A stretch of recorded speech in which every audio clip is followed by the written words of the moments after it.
flag. I pledge allegiance to the flag of the United States of America, to the republic which stands, one nation, under God, indivisible, with liberty and justice for all.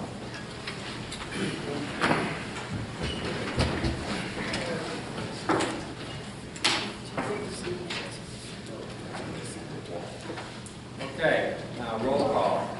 Andrew Benson. Here. Katrina Binkowitz. Here. Doug Dave. Here. Joseph Wetmore. Here. Adam Levine. Here. Item number 4 on the list is to open the public hearing for the proposed Warren Road Sewer District number 1. I'll second. Have a motion? Sure. I'll move it. If Doug move it. No, he's second. He seconded. I thought you moved. He jumped in. I'm fine either way. Okay, so Joe moved it and Doug seconded it. All in favor? Aye. Aye. Opposed? Opposed? So since I have Dave Herrick here, our engineer, first of all, is there any comments from the public? We have to be open for a certain number of minutes, so Dave, you want to give us a little background on this? I mean, okay, sure. Nice to see you again, my friend. Hey, can everybody hear us, by the way?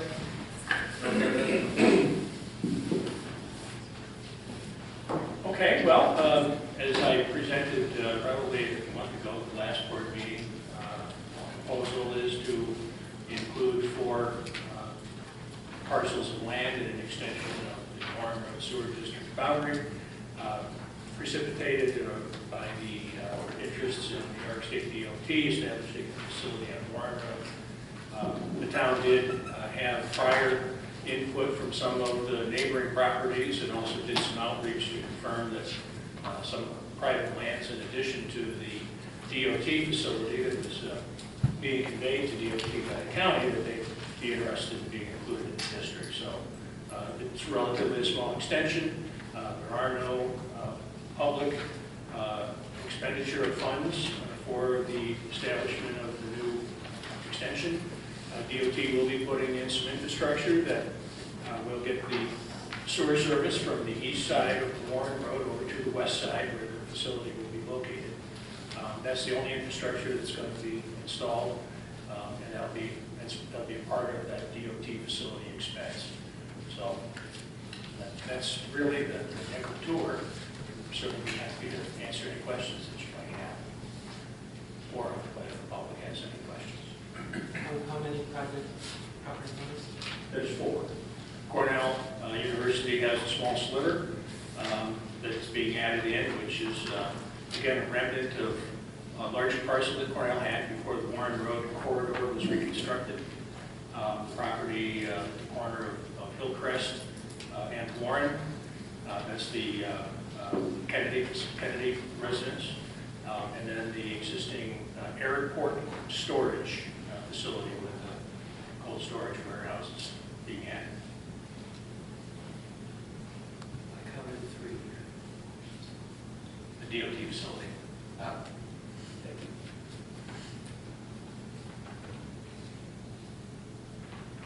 Anything else you'd like to add? I don't think so. Pretty simple, I think. So. It's been at least 2 minutes. Only got to give 1 minute. That 1 minute? Yeah, 1 minute's enough. Okay. I'm going to close the public hearing. I just make sure there's no other comments from the public after the presentation. Does anyone have any comments before we move to close the public hearing?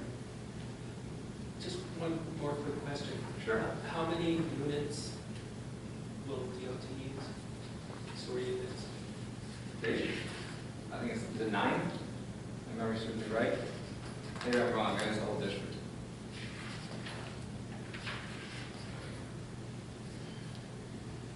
The number of units that would be estimated is based on the consumption, water consumption, which that information was provided by the consultant for the DOT design work.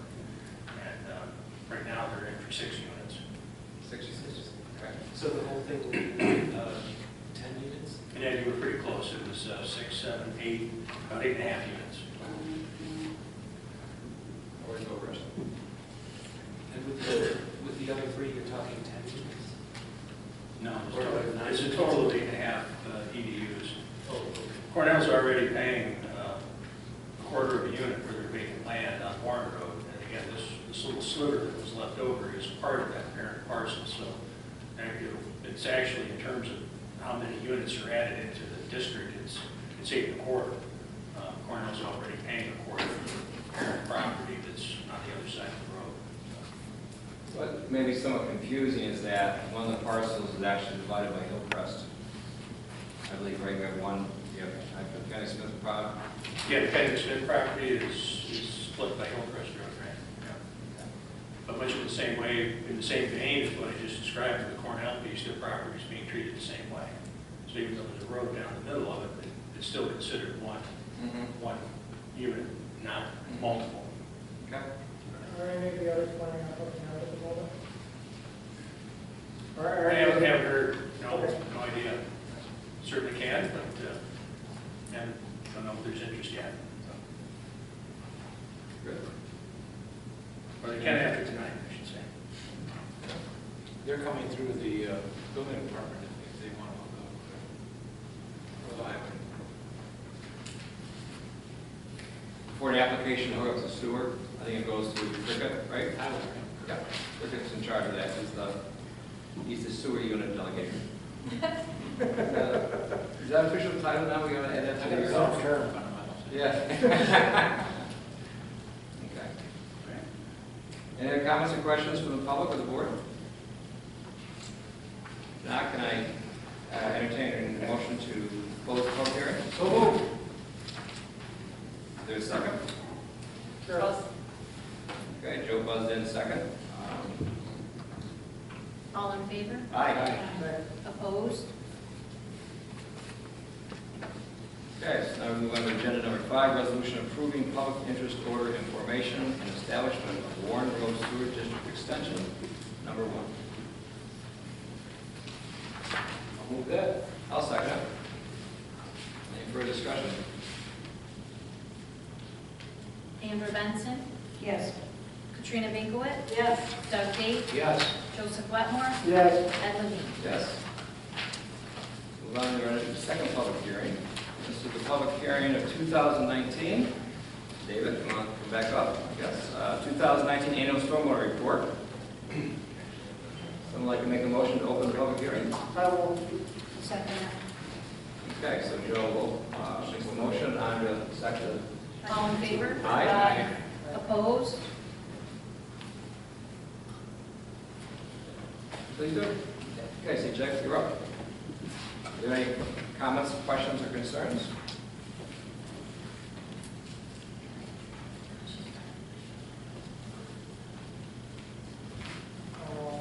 Stormwater reporting. I just want to point out that we do have an issue that we're working on, which is when there's no site plan review, there's no public notice on stormwater reports. And so I've been talking with CJ and Ed about changing law such that every time there's a stormwater plan that's required, there's public notification and to the public comment. Yeah, we'll work on some details and bring it to the board's attention, probably sooner than later. That way everybody at least knows that it's being discussed. Yeah, we spoke this afternoon, and there's a couple of ways to deal with that, such as having a simple SWIP, basic SWIP, and then full SWIP, basically, and having hearing requirements accordingly. CJ, is that the only one that the property exceeds an acre? It's when the land disturbance exceeds Right. an acre. That's Yeah. what I meant. Yeah, and generally speaking, it would follow something like site plan, but in some instances, you can have disturbance of greater than an acre and not necessarily have site plan, although that is a fairly rare condition. Does that make sense? So some of the parameters are that we've massaged over this is, how do you notify people? Do you use the same parameters as you do for site plan? How do you notify that? And one of the things that Joe's brought up also with that, I think as a segue, is that comes site plan review. How to be notified. And I think one of our projects was recently brought to our attention that one size doesn't fit all, so part of that might be up to the discretion of the chair of the board, whether it be the planning board or whatever, to say how do we notify? Because in some areas, a quarter mile is a tremendous amount of people, where in some other areas, out in the outlying areas, a quarter mile is not. So these are things I think we can massage, perhaps at before the next board meeting, we can have some definitive parameters, send out to board members for their input also, and come up with some conclusion and an action plan to finalize this sooner than later. Yeah, we'll talk about that in the report also. Yep. Possibly some planning board input on that as well. Yeah, absolutely, and I think we can import that into zoning, or it can just be a policy that the planning board chair could use at their discretion. And we'll talk a little bit about the development review application amendments we've been working on, and we'll bring it to you next month also. I think it's a good point, Doug, to get their input on it also. Okay, any comments, questions, concerns from the public? Any of the board members? Someone like to make a motion to close the public hearing? Sure. I'll second it. All in favor? Aye. Opposed? Now we have agenda number 7, resolution approving the 2019 annual stormwater report. I'll move that. I'll second it. Any further discussion? Mrs. Hall? Andrew Benson? Yes. Katrina Dinkowitz? Yes. Doug Date? Yes. Joseph Wetmore? Yes. Ed Levine? Yes. Item number 8 is privilege of the floor. I have 3 names on here. If there's other people that want to be on it, they can raise their hand after the 3 have been allowed to speak. I think we do have rules as far as the privilege of the floor goes for addressing the board, and we're in the process. I think the board members have had their sensitivity training. I think also that the planning board has had theirs, most of them. And so we also want to have a constructive interaction back and forth. Please keep in mind that we will be listening intently. This is not like a public hearing where there's engagement. That doesn't mean that we don't care. On the contrary, or the fact that if we're writing notes, it doesn't mean we're ignoring them. We're simply trying to get things down here. So having said that, our first one is Lauren Chambliss. Hello. Hi. Thanks for letting me speak today. So my name is Lauren Chambliss, and I'm here on behalf of Lansing Concerned Citizens. And we would like to ask the board to appoint an advisory committee to help the board with the transition for the Cayuga Power Plant to the mega data center. And we're super excited about this, as I think most of the community is, and are really pleased with all the work that the board has done to date to get this proposal before the community and before the state and all the things that need to be done. And I sit on the Salt Point Board, which of course is a much smaller advisory committee, but I've seen in the 3 years that I've lived in Lansing what can happen when a citizen group of advisor in an advisory capacity works hand in hand with the town board, with the town Parks and Recreation Department, with the DEC, and what can happen and how it can benefit multiple parties in the community. And this transition for the power plant is huge. And we think an advisory committee could help in 2 ways. One, it could support the plant with the things that they're going to be asking for instance, the enormous power needs they need from the state. Connecting to the 4 centers of higher education that exist in our regional area, which is something that could really strengthen the case and also make us a regional powerhouse in this area. And then there's, of course, the due diligence that an advisory committee can provide for the current and future workers, for the environment, for this tax base, to make sure that we're getting the most we can from this enormous and potentially groundbreaking transition. It's been done in other places, both advisory committees and also data center conversions from plants. But I think we have a really unique opportunity here because we have a community that works together to make this something super special and to get the most out of it for all the players in the community, including human and non-human players. So I think that's all I have to say. I hope I didn't go over 3 minutes. I forgot to stop my watch. You did fine, otherwise Mrs. Munson would be. Oh, okay. You'll find me that it's time to go on to the next one. I just want to make sure I didn't forget anything. But yeah, we really feel like the community, we have such a chance for enormous leadership, both statewide and nationwide. And let's make the most of this. And we think an advisory committee could really help. Okay, thank you. You can turn that into Debbie, and you can turn in your notes if you want to Debbie. Oh, should I type them up or just hand them to you? I can It's send up them. to you. You can turn them in, you don't need to turn them in, it's completely up to you. I'll type them up and send them because just checking spread. Okay. Thank you. Our second person that will use the privilege of the floor, and I apologize in advance for mispronouncing his name, is Monica Loprese. Lapasse. Oh, my goodness. You know, watch the stop twice a day, I guess, huh?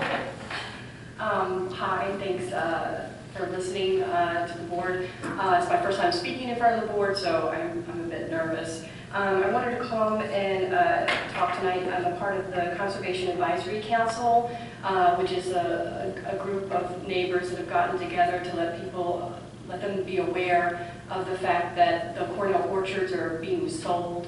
It's just under 100 acres of land. It's at 154 Swayze Road, off 34B. If you see Chuck Bowers Racing trailer, it's right down that road.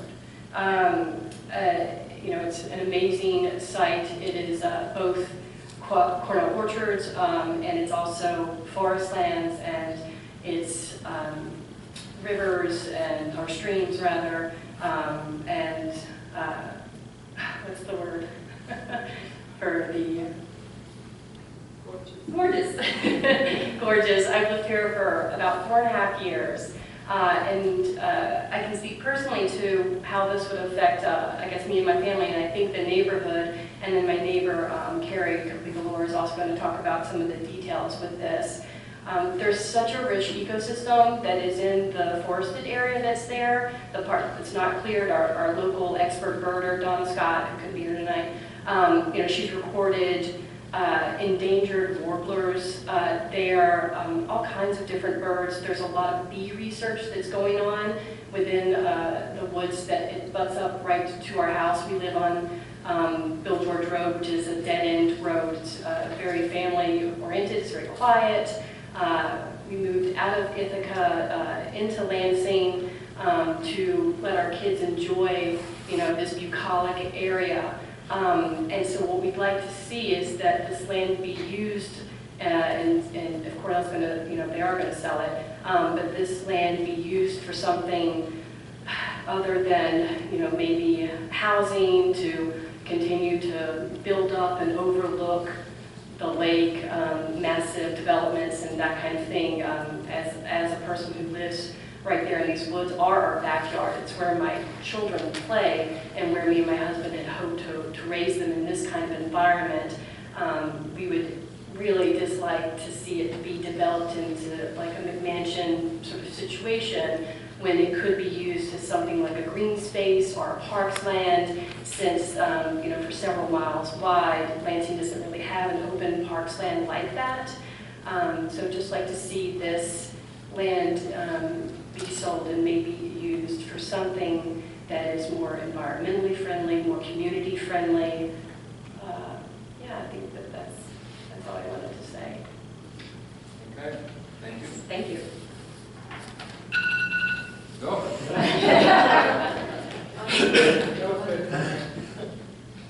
Our third one is Carrie Lingalera.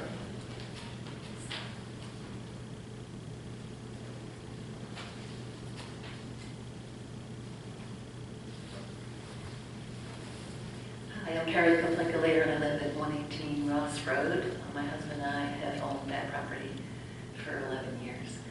Thanks for this opportunity to allow the public to speak. I really appreciate it. I wanted to address the whole board because I know that the Conservation Advisory Council hasn't been established yet. Otherwise, I would bring this to them. But thank you so much for initiating that CAC. And I think it's going to be a great idea for Lansing when it is up and running and approved. I also, as Monica mentioned, wanted to address the property on Sweetsy Road. And I did send some background comments to Debbie Munson electronically. So You did send it? This afternoon. So, I didn't receive them. okay, I'll give you this paper copy too. But I just wanted to describe this piece of property as you come down Sweetsy Road. It does offer sweeping views of Cayuga Lake, and there's both open land and a wooded area at the bottom. It's just under 100 acres, and in my conversations with Cornell University, the College of Ag and Life Sciences, actually where I used to work, they've mentioned that they will probably sell it off in 1, 2, or 3 parcels. They will be large parcels, and they are actually looking for highest and best offer. It's been off the Lansing tax rolls for quite a few decades, and I think the town could potentially be involved in a number of ways, and I do see this as an opportunity for the town. They could work with the Finger Lakes Land Trust on solutions, and Andy Zepp, the director, is very willing to be helpful. He's already met with a group of neighbors in May. The town could potentially apply for state funds to acquire the property through the consolidated funding application. And I know CJ is very familiar with that process. There's also the New York State Water Quality Improvement Program. And the town of Ithaca has done the CFA application several times recently to acquire parkland for Ithaca residents. The town could put pressure on Cornell to consider the betterment of the Lansing community and the broader Tompkins County community. At a minimum, I think the town could tighten zoning and make sure that regulations for steep slopes and stream setbacks are followed. And then another final option, if the property were not purchased for public use, would be to create a private conservation easement with 1 or 2 individuals, and then the town could offer incentives and assistance with those easement fees, and funds for this could be generated by the taxes that the town would get from that property. So, thank you very much. Good, thank you.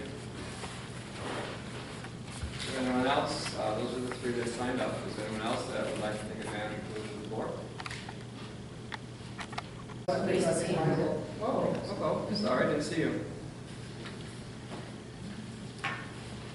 Thank you, Mike Linkelaire, 118 Ross Road. Why do people move to and live in Lansing? One of the key reasons is quality of life here. What would you say the key ingredient of our quality of life is? If you look at the survey for the comprehensive plan, I think you would hear consistent echoes in that survey of open green space. It might be farmland, might be views of the lake, but open green space, trails, parks, ways to access that. So at this moment, the town does have an incredible opportunity to preserve 60 of, I believe, 100 acres that the Cornell Orchards are going to put up for sale. You could be a partner. It's on Sweetsy Road, as has been described. It's currently off the tax rolls. I would encourage you to diligently work with other partners. This means partners like Finger Lakes Land Trust, like Cornell, possibly New York State through the grant process, to preserve this land for public use in some fashion. And since already someone has mentioned the advisory board tonight, I will echo something that I said a year and a half ago on a slightly different topic. I still believe that it's important to have an advisory board for public participation and public engagement. I think there's many ways that the community does not understand what is going on right here in this room and with their tax dollars.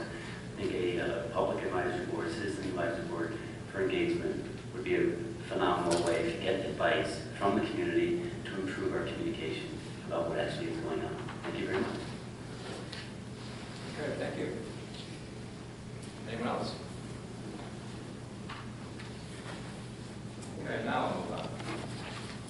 Item number 9, Lansing Community Library Report. Susie Gutenberg. Hello. Hello, thank you for having me come and speak. I know we always submit a report, library report every month, and we do have it in your packet. But I thought I would come and just touch on a few fun things the library has going on. We did in April have our annual meeting. I was there. In Kendra.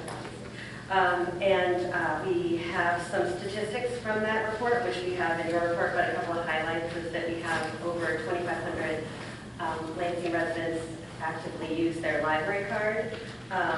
We had 3,800 hours of volunteer service at the library, and we were open over almost 2,400 hours last year. So we're very proud of all the things that we've been doing. We have some great stuff coming up this summer. We have on Saturday, we have Hildy, the German juggling boy, coming to kick off our summer reading with our book sale and bake sale, and that's always a great time. We have, this year is the 50th anniversary of the Moonwalk, so we are celebrating with a space-themed summer reading. We have a 5-foot glow-up spaceman that I brought to the library on my way in.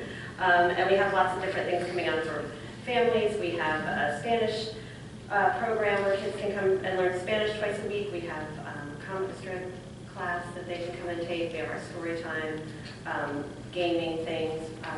We've also started a teen advisory group and a tween Monday, once a month on Mondays we have tweens come and play games and have pizza and come up with all sorts of fun things that they want to do in the library. So that's been great to engage that sort of youth. And I really just wanted to thank you guys for all of your support for the library and all that you guys do with us. And we have obviously a great relationship with the Parks and Rec Center and with the schools, so we're going to continue that. Currently, we are working on our space a little bit. We're starting to evaluate because we're getting pretty tight over there, so we're currently trying to evaluate our space needs. We just received a grant to redo the carpet upstairs in the library in the older part, and to purchase new shelving, which is very exciting for us because half of our shelving is donated from Cornell, which we appreciate, but it's very old and rickety. So we're excited to get some actual library shelving in.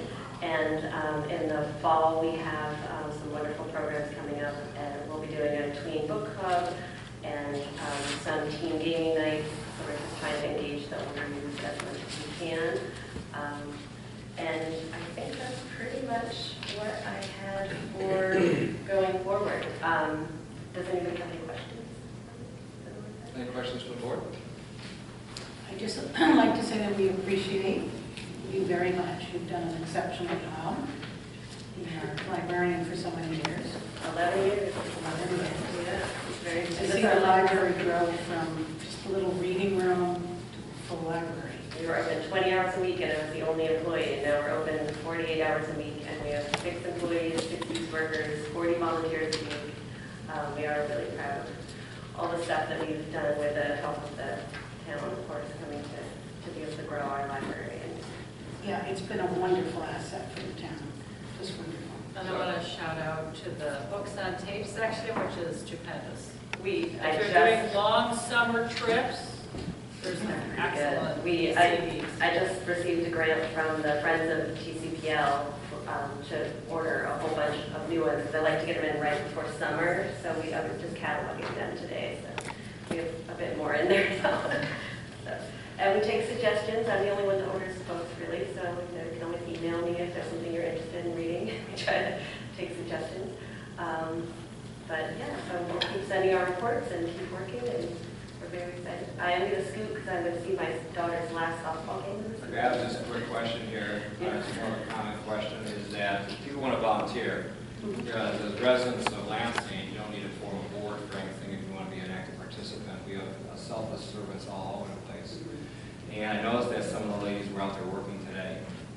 We have a tremendous amount of volunteers. If people want to volunteer, because I'm big on volunteering, I try to promote it where I can, who do they contact at the library if they just want to, for a day, help doing something and they just need to be that person, or somebody else that needs as an assistant?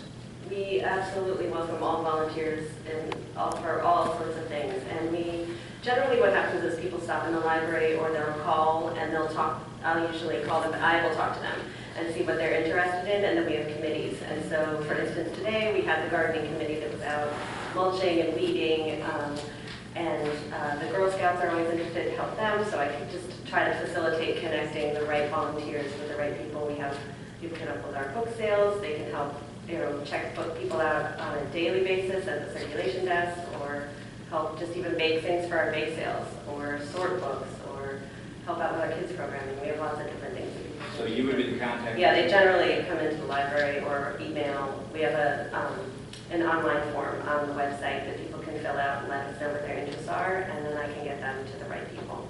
Perfect. Yeah. Thank you. Thank you. Okay. Item number 10 in your packet is Lansing Youth Service Report. And then we have item number 11, which is our Tompkins County Legislator, Mike Saylor. Hi, Mike. Hey, guys. Thanks for having me. Also, again, want to thank Marcia Lynch. I definitely dropped her reports to the county very liberally, so you should be aware of that. I am proud and happy to say that the county has a new and first ever Director of Veteran Services, William Claiborne Jr. I don't know if you know JR, but I've known him for about 20 years now. He used to work at the Journal, and then now, most recently, he works at Loaves and Fishes. He's one of their outreach coordinators there, and really kind of runs the show there. Also a military veteran, had to be to actually get this job.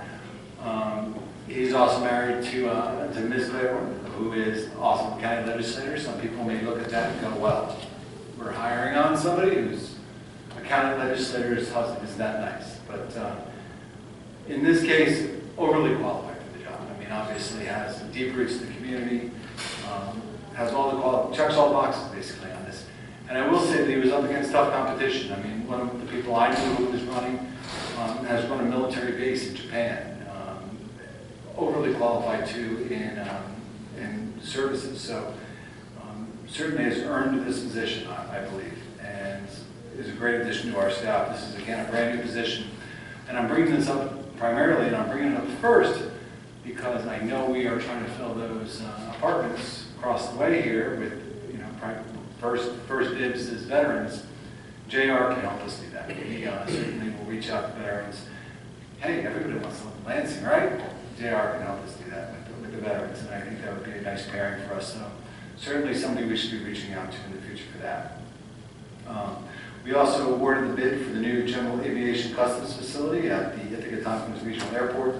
It's the third phase of the airport expansion, the last phase, so that's kind of exciting. This is funded in part through New York State's Upstate Airport Initiative Grant Program. The contract was awarded to Streeter Associates of Elmira, New York, for a bid of $5 million, a little bit more than that, and that was submitted June 13th. We're moving right along with this customs facility. The whole thing is going to come together, and we keep talking about the customs facility. I want to allay any fears that this will somehow become an ICE facility. Again, I fly into Rome, New York. They have a customs facility. There's one guy. He knows you're coming because you have to file a flight plan to actually, if you're coming in from another country. Knows when you're coming, you land, he comes, checks you out, says thank you very much, and he goes on his way. He's not going to be going downtown to look for illegal immigrants and whatever the fears may be. So that's where we are with that. We also, so something I'm against, the legislature approved spending $171,270 on a New York State Route 13 corridor study. We did budget for this last year. We're going to be studying Route 13 between about Warren Road, up the road past Lower Creek Road. No doubt in my mind this is a dangerous section of road. We've had several deaths on that road. It definitely needs a study. Bottom line is it's a state road. I called the state and I called the DEC and said, hey, can you start looking at this road? They wrote me back and said, yeah, we're going to start looking at the road because, yeah, there's been a number of deaths there. State road. I cannot understand why the county has decided to spend $200,000 on a road that isn't ours. And frankly, apparently doesn't know that the state's actually already studying. It's the biggest waste, I'm sorry, of your street money that I've kind of seen at the county level. And yet everybody seems to be getting on board with this, and I don't understand it, to be honest with you. I mean, we communicate with the state maybe and say, well, what have you found? Clearly the intersection's there, the Warren intersection is dangerous. But you know what, I don't know how you're going to make that any better, but maybe the state has got some ideas. Lower Creek Road, frankly, I don't know if you just shut that road off and don't give it access. But I mean, we've been studying this for a number of years. Again, State Road, I really wish they would spend more money on some of our county roads. And if the towns need some help, maybe we spend some money there. Congratulations, by the way. That was the fastest paving project I've ever seen. I thought it was ridiculous. I'm like, who paves a road, the main road to the schools, a week before school ends? And yet, 2 days later, they're doing it. So, and I read, that was a lot of communications. I congratulate the town, even though it's not a town road. Communication was there. The state got it done. And frankly, people weren't all that inconvenienced, I don't think. People were taking Buck Road, people were taking Drake, they kind of were figuring it out, and they only had to figure it out for a short time. So congratulations to you all. That was just a fantastic job, I thought. We also, let's see, we are talking about entering a memorandum of understanding with Cornell University and Town of Ithaca regarding plan realignment of Pleasant Grove Road and Craddock Farm Road in the town of Ithaca in conjunction with the North Campus. As you know, we're just building a lot of stuff up there. And we're going to have to start putting some money into some of these roads just because the development is there and that's where people are going to be. Pretty happy with some of the stuff we've actually done up there. Pine Tree Road was just horrible. I mean, it was a dangerous road. And that's when people say, Sigrid, you got to vote more for the county sometimes. I'm like, we spent $10 million there. I mean, there's a main entrance into Cornell. People literally were going to the supermarket, crossing this dark, very busy road to get back to Cornell. It was just unvaluable. So, yeah, we do vote on stuff like that to actually improve the county. That's what it really does. We did schedule, I'm just telling you this so you know, we've scheduled a public hearing. It's at the next meeting, July 16th. Well, it's not the next meeting, but July 16th. It's at 5:30 on a proposed local law that would amend Article 26 of the county charter. I know that sounds interesting. But it is a public meeting. Please come down. This is the proposed amendment that would clarify the duties of the Office of Human Rights and the County Human Rights Commission. We've been talking about this a lot.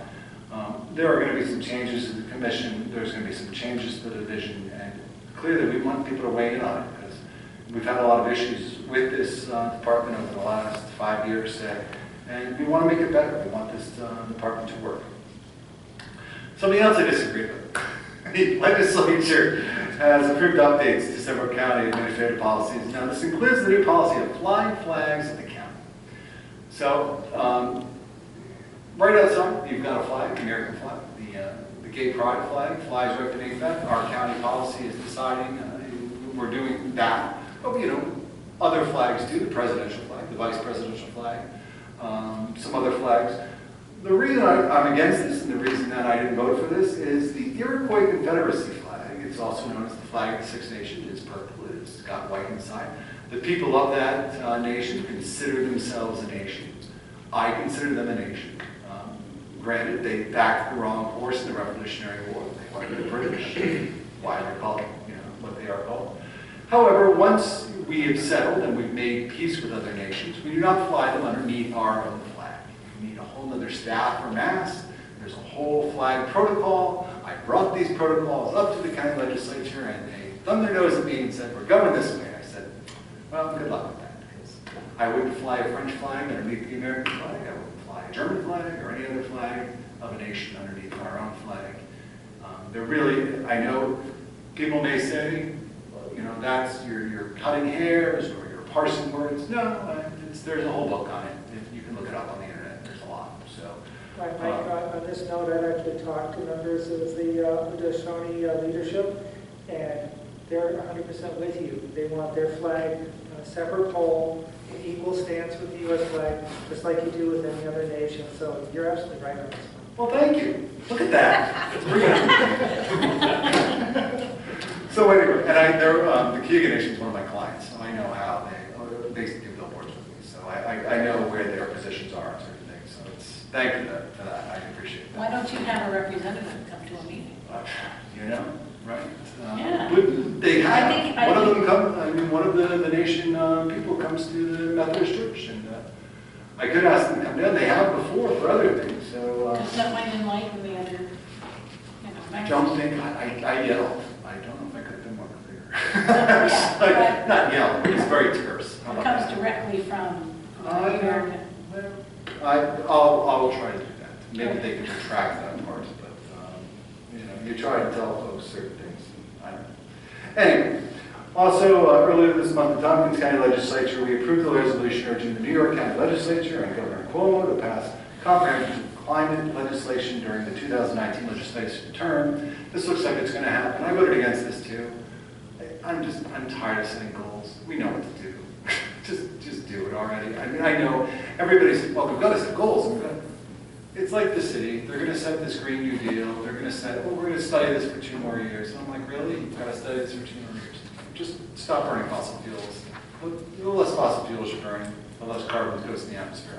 I'm kind of think we're there. We don't need to actually study. I would like to see a little more action and a little less, hey, wow, we passed this thing and we're going to do it by 2040. Okay, I guess you will, but I don't think you will, because it seems like a lot of people don't understand that it's going to require some painful decisions, and those painful decisions need to come sooner rather than later, and they don't need to come 2 years from now. So, but that looks like it's going to pass. I mean, it passed with the legislature, and it looks like it's going to pass. I think Cuomo's either signed it or is going to sign it very shortly.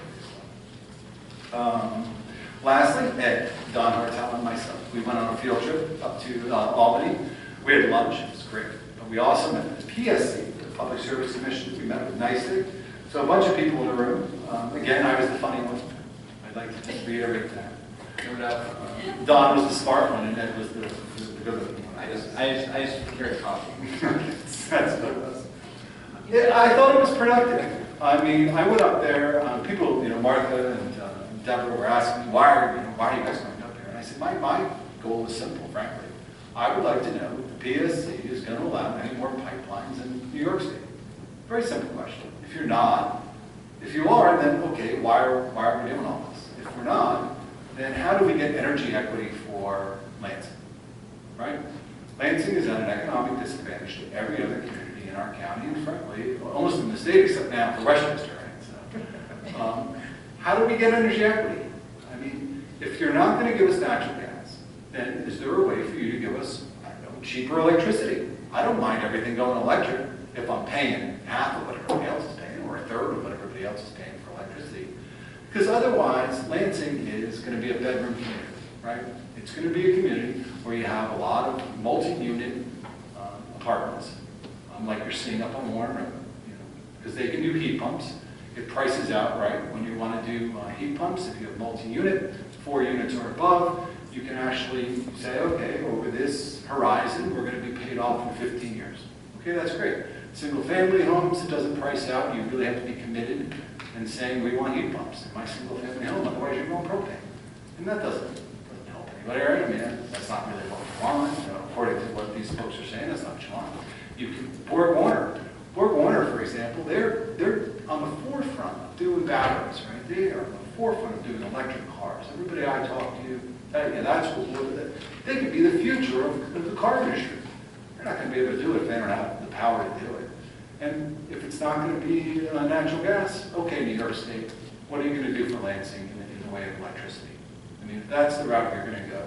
And I think that was the message we brought across to them. We want to work with them, but we're also not going to put our people here in some kind of, we're not going to be the, the lackey for the rest of the state. I mean, come on. I mean, we could be your golden goose. So start investing a little bit of money in our electricity, and maybe we'll be able to do some things. But again, what makes a town?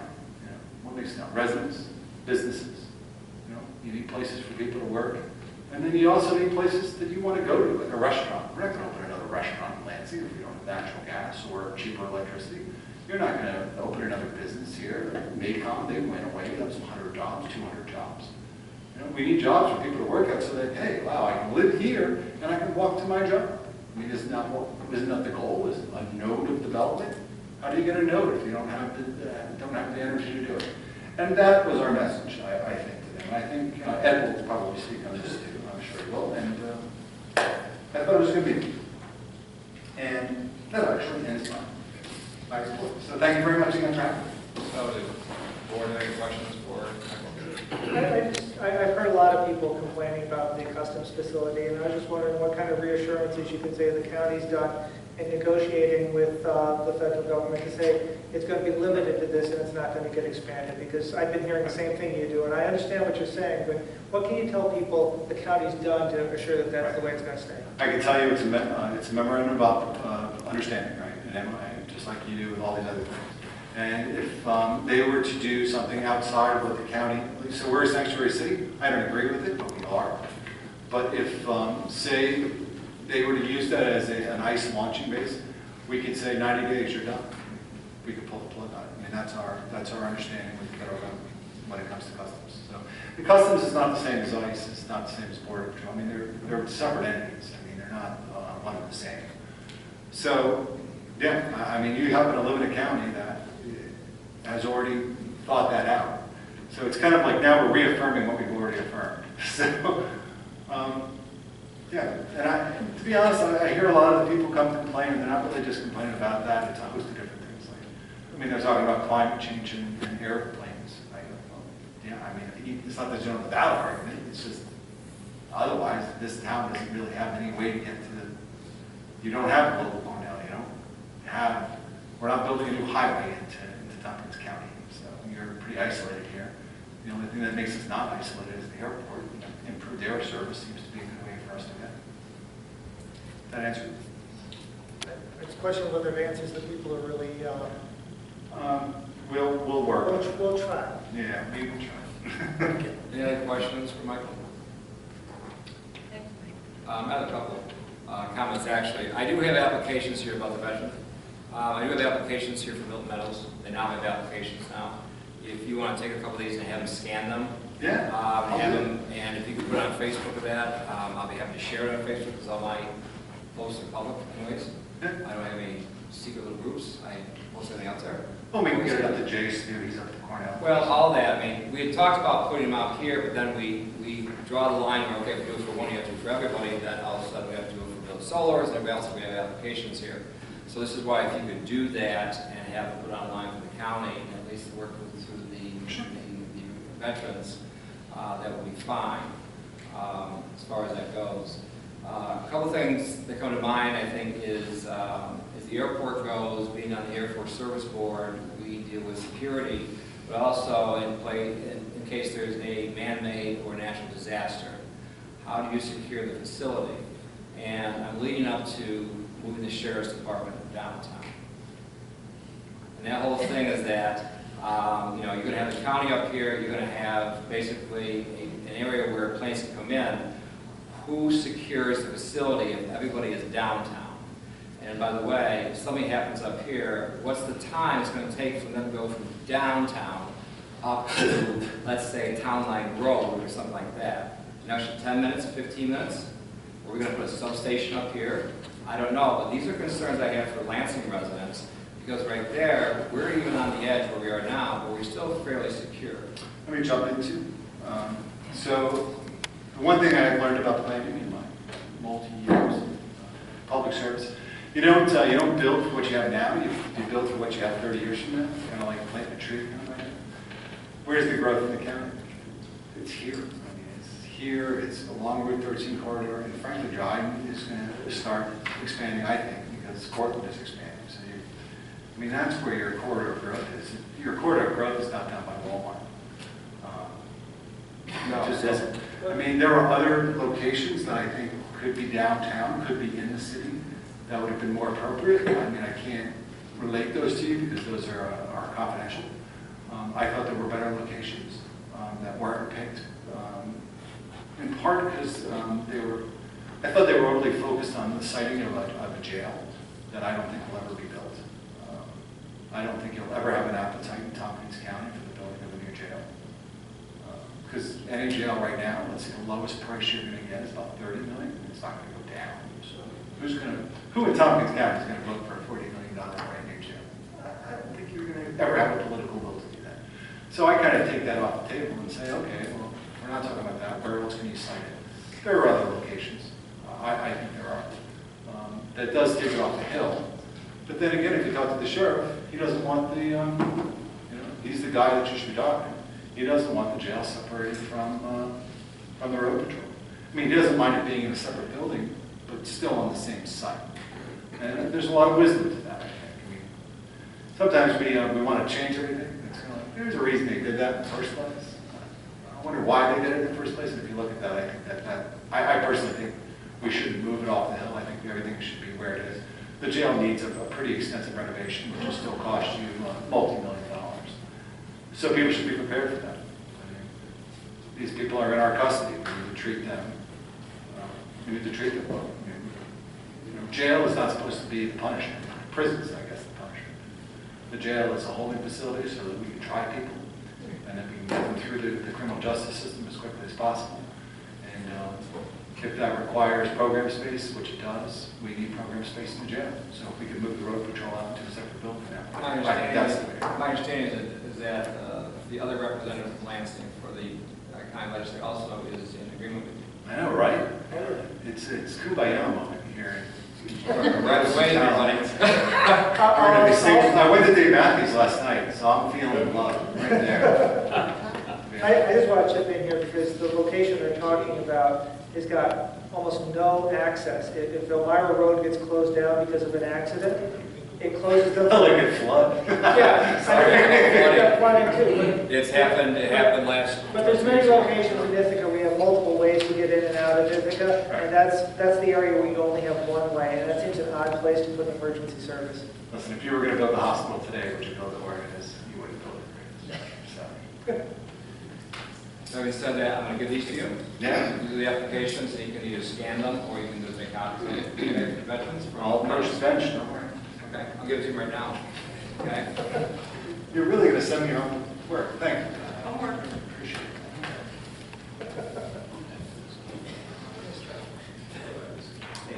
You're welcome. Okay, this is your food order. All right. You have multiple questions. What was that? Well, because of the time constraints, I think we can have that discussion at a different time, and I can leave my comments for the end of the meeting. So I can only take so much mesmerizing. All right. Well, please talk about the field trip. I will at the end. I know you will. Anyway, all right. Thank you. Thank you. See you guys later. Okay, next item is item 12, Park and Rec Report with Pat Terrell.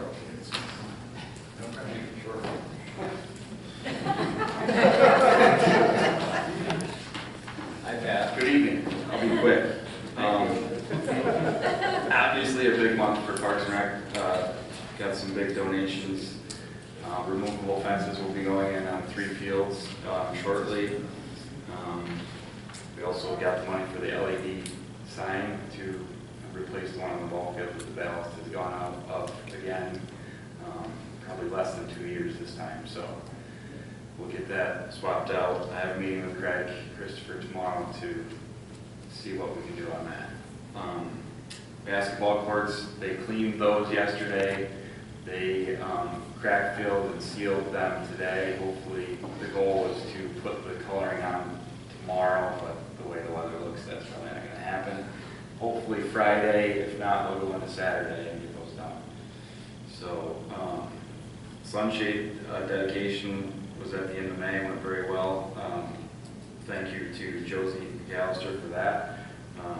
Lions Club, and yesterday painted the flagpoles at both Myers and Waltoville. Those came out very well. Just want to say thank you to Dora Straw for planting and maintaining the flower bed in front of Myers. She's done a great job with that. We installed the new entrance and exit signs in Myers. Had a lot of compliments on those so far. So, and Joe hopefully will bring up some website stuff in the work session later. As far as Dan's been doing a great job, and we're at budget right now. We may go over that with some content issues, so he'll address that in work session. Okay. Questions, comments, Concerns? concerns? Hopefully Anything not. on the board? One that comes to mind is the LED sign. Mike Sigler should get the lion's share of that. He tipped me on who to ask the money for. They want to stay anonymous. Still, so that we have $20,000 in the bank for that. The ones we're looking at, we're ranging anywhere from 25 to 48. We're trying to go within reason.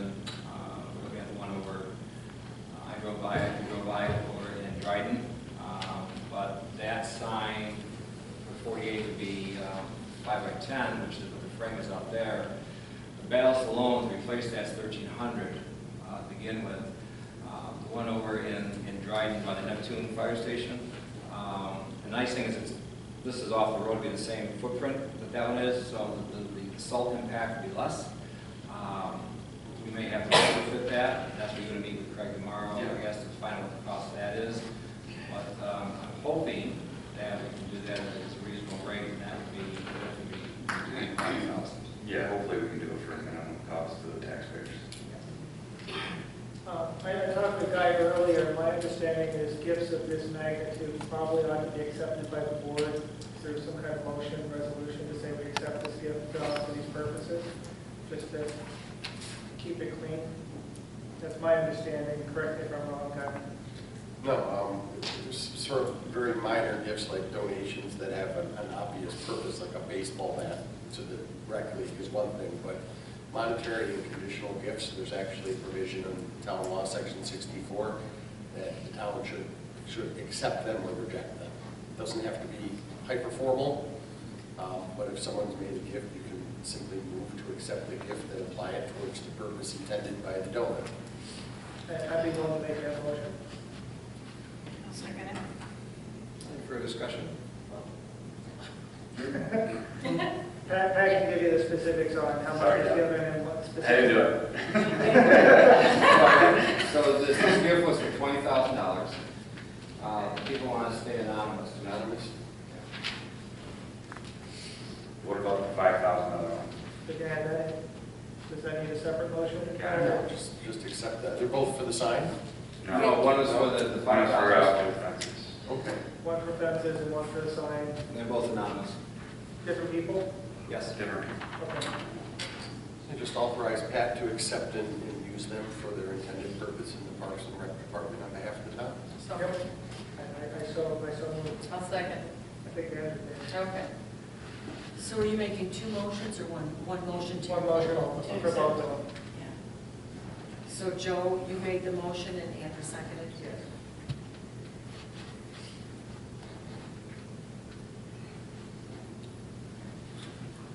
You want to talk about that more, or you want me to just call it? I would prefer to call a vote, but I think there's no more discussion. Okay, all in favor? Aye. Opposed? Anything else? I'm good if you're good. Thank you. Item number 13, Highway Superintendent Report. Business as usual within the rain. Any questions, concerns, or comments?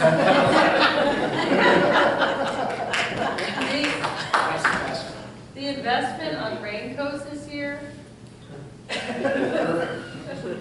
Sure, not up over. So I'd like to, since it's almost 7:30, I'd like to maybe, since we have guests here, some presentations. If it's okay with the board, I'd like to move down to item number 19 first, a resolution honoring Ellen Howell. You're welcome to stay afterwards, but it's entirely up to you. Under this, I think was it your idea? Yes, it was my idea. Well, then I'll let you take the lion's share of this, okay? We have a resolution this evening, and we printed it, and we want to give it to Ellen Howell. And I will read it. The following resolution was duly presented for consideration by the town board. Whereas Ellen Howell is a senior at Lansing High School in this year of 2019, and whereas Ellen Howell has invested considerable time and talent in perfecting her ability and interpretive style in vocal performances, and whereas each year thousands of students audition for conference all-state ensembles, and only the top junior and senior musicians are selected to participate. Selection is determined by the student's NYSSMA solo rating, teacher recommendation, adjudicator recommendation, NYSSMA zone representation, school ensemble participation, and the student's participation in other performing organizations. And whereas being selected for a conference all-state ensemble is the highest state honor a New York high school musicians can receive. And whereas Ellen Howell was also selected to the All-Eastern Honors Ensemble, a biennial event for students from 11 northeastern states, as well as from the District of Columbia and the Department of Defense School in Europe. We're almost there. And whereas students must have been selected as a member of his or her conference all-state ensemble, receive an endorsement from their school administrator and music teacher, and be a member of their homeschool music ensemble. And whereas upon a review and discussion of this matter, the town board of the town of Lansing has hereby resolved that the Lansing Town Board recognizes Ellen Howell for her amazing musical achievements and presents a certificate signifying the town's pride in her accomplishment. Well done. Okay.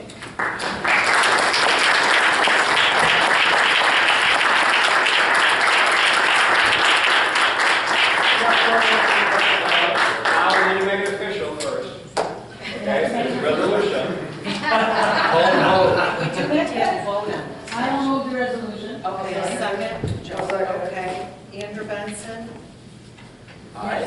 Yes. Katrina Baker-Witz. Yes. Doug Day. Yes. Joseph Wetmore. Yes. Edward Levine. Yes. Now. Completely official. Congratulations.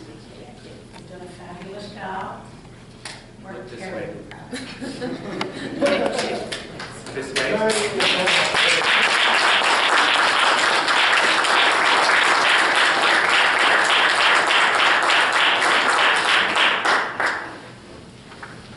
Very nice.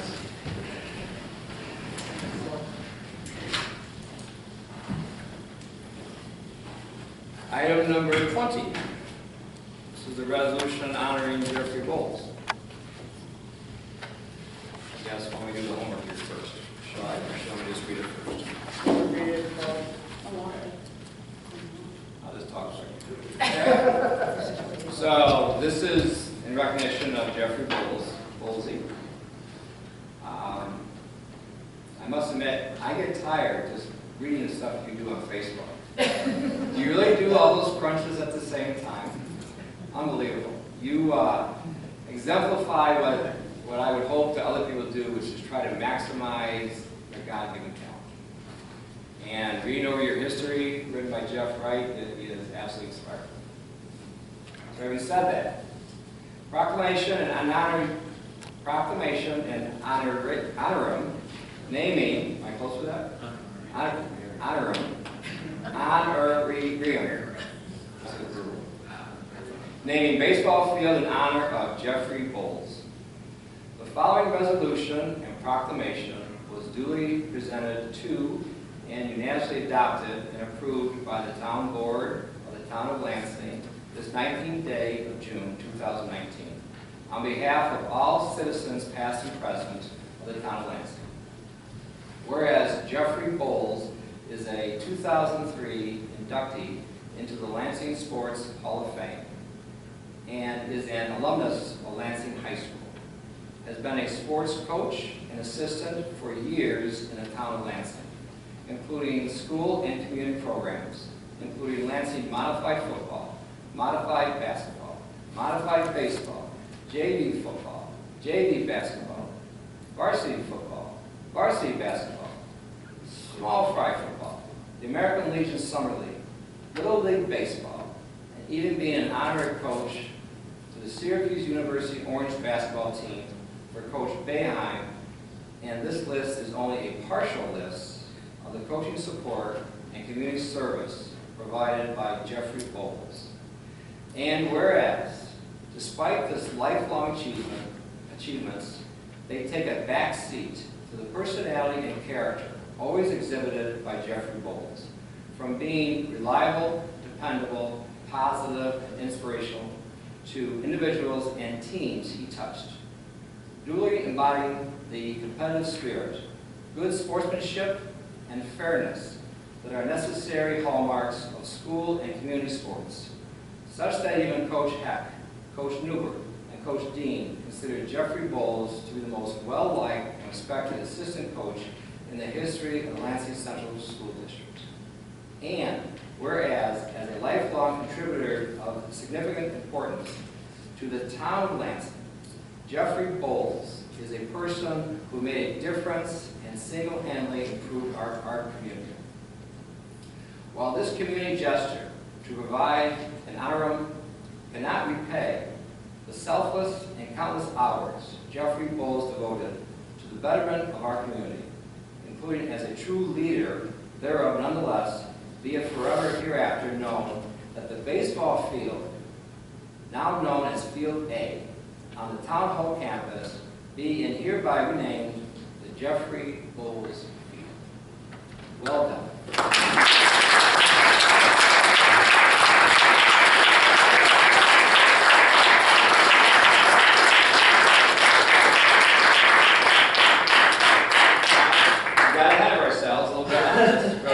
And are you making the motion? I think I will make the motion. Okay, who's going to second? I'll second. Okay. Andrew Benson? Yes. Katrina Binkowitz? Yes. Doug Dave? Yes. Joseph Wetmore? Yes. Ed Levine? Yes. This is the fun part of the job. Well done, my friend. Thank you, Ed. This way? Right this way. One more. I believe you're happy I'm doing it. Trying to do it.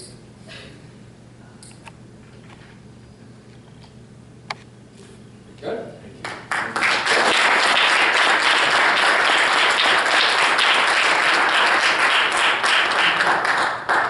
Just been just like to thank the board and the whole Lansing community.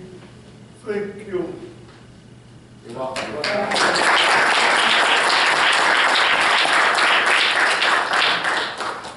Joe, is this when you wanted to suggest the group picture? Yeah, we need to get a group picture of the town board on the website. Okay. We're going to take this up. Line right here. We need to get a picture of the town board on the website. It's going to be this big, so. So our line is up against the white wall. Yes, but not too close, so I'm glad the chairs are there. Okay. How do you want this? Because I don't want to check it. So. Why don't we stay in the same order that we said? How do you want to do it, Dad? I'd like you to be like in here, kind of close in. I don't want that door in the picture. So.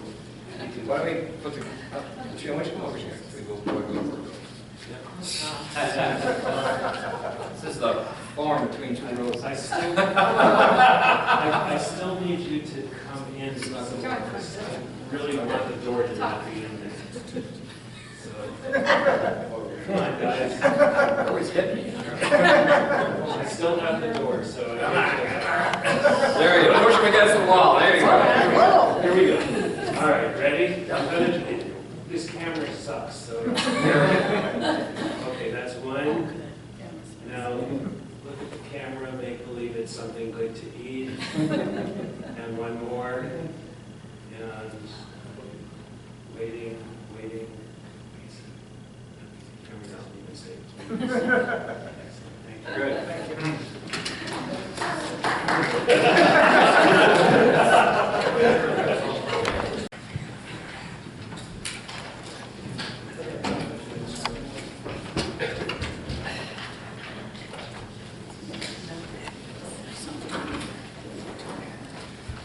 Can anybody read the paper? I got spots in front of my eyes, but we're going to try to. That was intentional. Number 14 we're on now, Director of Planning, CJ.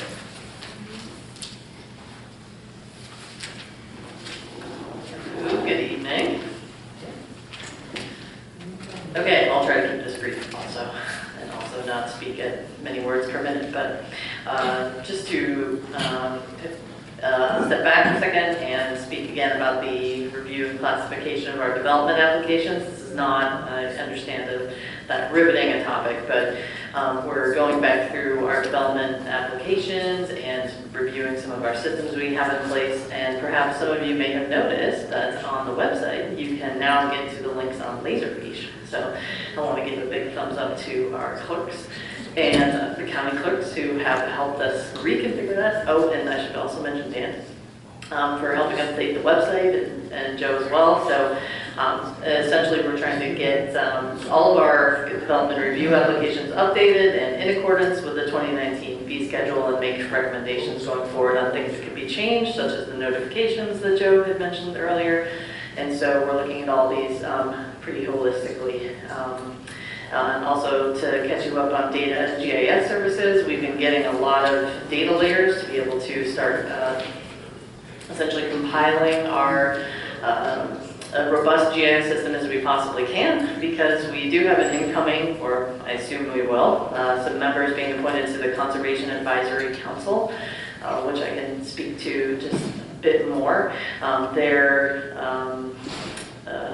statutory obligation is essentially to do research into the land area of the town, coordinates between all these bodies, the zoning board and planning board, town board, and essentially keep an inventory and map. So that's going to be their first scope of work, is sitting down with them, and it's quite a troop of people. It should be really interesting to really combine their talents and put that to work.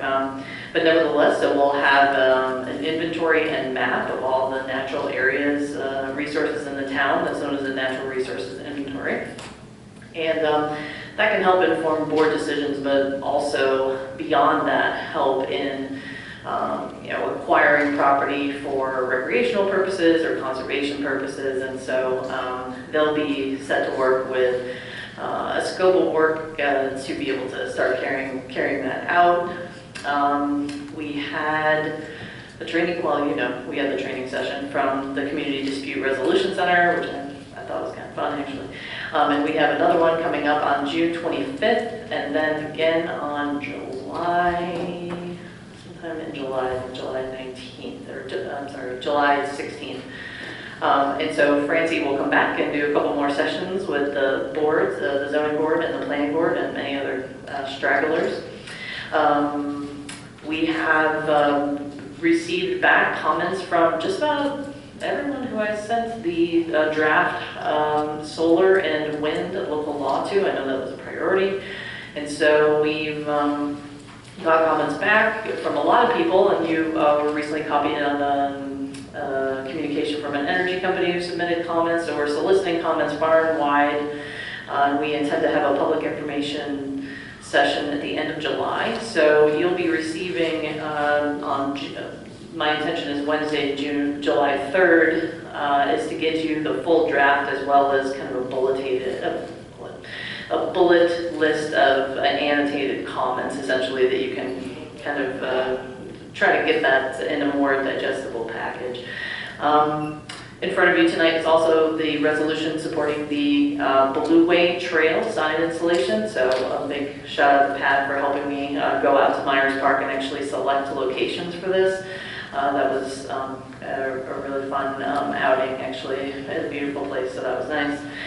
Also, I've heard on the wish list, capital improvement plan, multi-year planning, and so we're developing a scope of work for that. We'll be meeting with department heads to see what it is they want to spend money on long term and how to carry out those plans, and the best way that we can go about that, be it grant funding or allocations or whatever that happens to be. And I think those are more or less the highlights. So also be getting, I'm going to run we have a draft environmental protection overlay districts, and I'm starting to assemble some of the data and maps to be able to move that forward. But we'll be preparing a scope of work for that, running that by the planning board, and possibly moving that forward to you sometime in the coming months as well. And I think that's the highlights. Any questions? No, I'm sure we'll have some questions or comments as we go through the resolution. Yeah, absolutely. Thank you. Next item on the agenda is the planning consultant report from Mike Long. And you can see we have, looks like lots of work for both our full-time planner and our planning consultant. Excuse me, continue to move forward. Engineers report? I'll be shorter than cricket, no, but you can answer any questions. Crickets are short. You two give me hope, you know?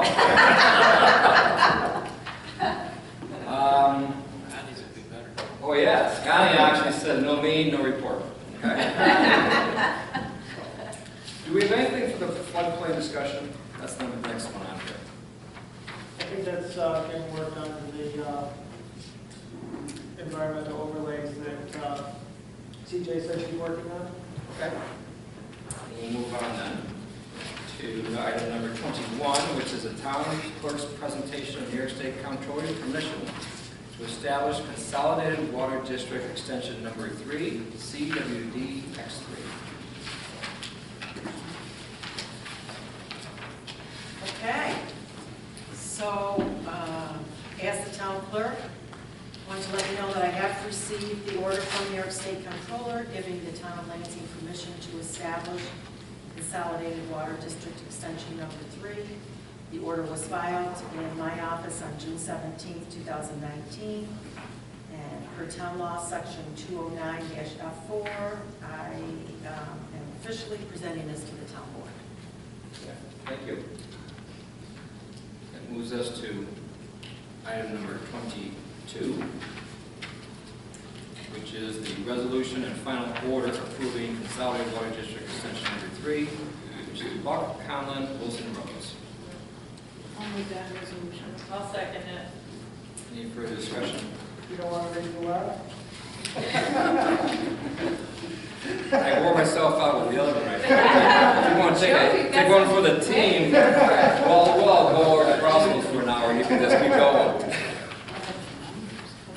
It is, well, I will make this comment. It is, quickly, this is how democracy works. This is how districts are formed, and or not formed. And the residents have decided to vote, and we've gone through a very tedious process here. And it seems as though that the comptroller has given their approval. And if Guy, you want to mention anything else to this, feel free. But no, it's just the comptroller reviews everything with a fine-tooth comb, and then they issue a determination, and they concluded, as this board had, that forming the district would be in the overall public interest. And it is what it is. It's about 150 pages of documents to review. Consolidated down to like 3 pages of the agenda. that's amazing. This is this district is going to be over 20,000 feet long, about 4.5 miles.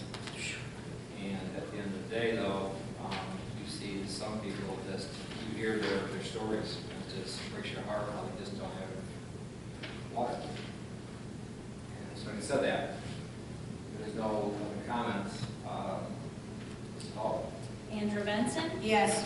Katrina Binkowitz. Yes. Doug Dave. Yes. Joseph Wetmore. Yes. Ed Levine. Yes. Item 23. May I just want to make one comment? Sure. So this resolution, once I have it in the other, in the proper form, now that I know who's made the motions and the vote, I'll have to have all of you come in and sign that. I can send an email out tomorrow, because then I have to send this to a few places. Okay. What's your deadline on getting it sent out? I'm not sure, I have to look at it. Okay. I'm hoping to do it by Friday. Okay, thank you. 10 days. Okay. It's supposed to be filed with the comptroller. 10 business days? 10 days. 10 days. Okay. So when would you want to send an email? I'll send an email when I have it Ready? ready for people to stop in to sign. Okay. Good, thank you. Okay, item number 23, resolution updating employee Brandon Gavin's position and job classifications due to fulfilling obligations and obtaining CDL. I'll move it. I'll second. Any further discussion? Andrew Benson. Yes. Katrina Binkowitz. Yes. Doug Dave. Yes. Joseph Wetmore. Yes. Ed Levine. Yes. Item number 24, resolution hiring and pay rate increase part-time seasonal laborers for Parks and Recreation for the town of Lansing. I'll move that. I'll second it. Any further discussion? And Andrew Benson. Yes. Katrina Binkowitz. Yes. Doug Dave. Yes. Joseph Wetmore. Yes. Ed Levine. Yes. Resolution 25, resolution hiring part-time seasonal employees for Parks and Recreation for the town of Lansing. I'll move it. I'll second it. Any further discussion? Mrs. Hall? Andrew Benson. Yes. Katrina Binkowitz. Yes. Doug Dave. Yes. Joseph Wetmore. Yes. Ed Levine. Yes. Item number 26, resolution appointing members to the town of Lansing Conservation Advisory Council. I will move this motion. I'll second. Any further discussion? There was a question about the number of candidates exceeding what we have on the normal designation, and I proposed that the extra candidates be appointed as alternates, because that's been useful in the planning board to have alternates. Okay. That is an excellent idea. That would still have input, Yeah. I like that. especially since this is an infant, and it's not disrespectful I say that, this is an infant committee or council. A small example, the events committee that you see that puts on the fireworks every year, when they first started that, they had 50 members. And now they have 10, which we figure once everything gets boiled down, like we talked about earlier, you get down to the core. And sometimes people jump on later, sometimes they don't. And sometimes people have travel commitments too. Absolutely. I think that's an excellent addition. Do you want to give some wording to that?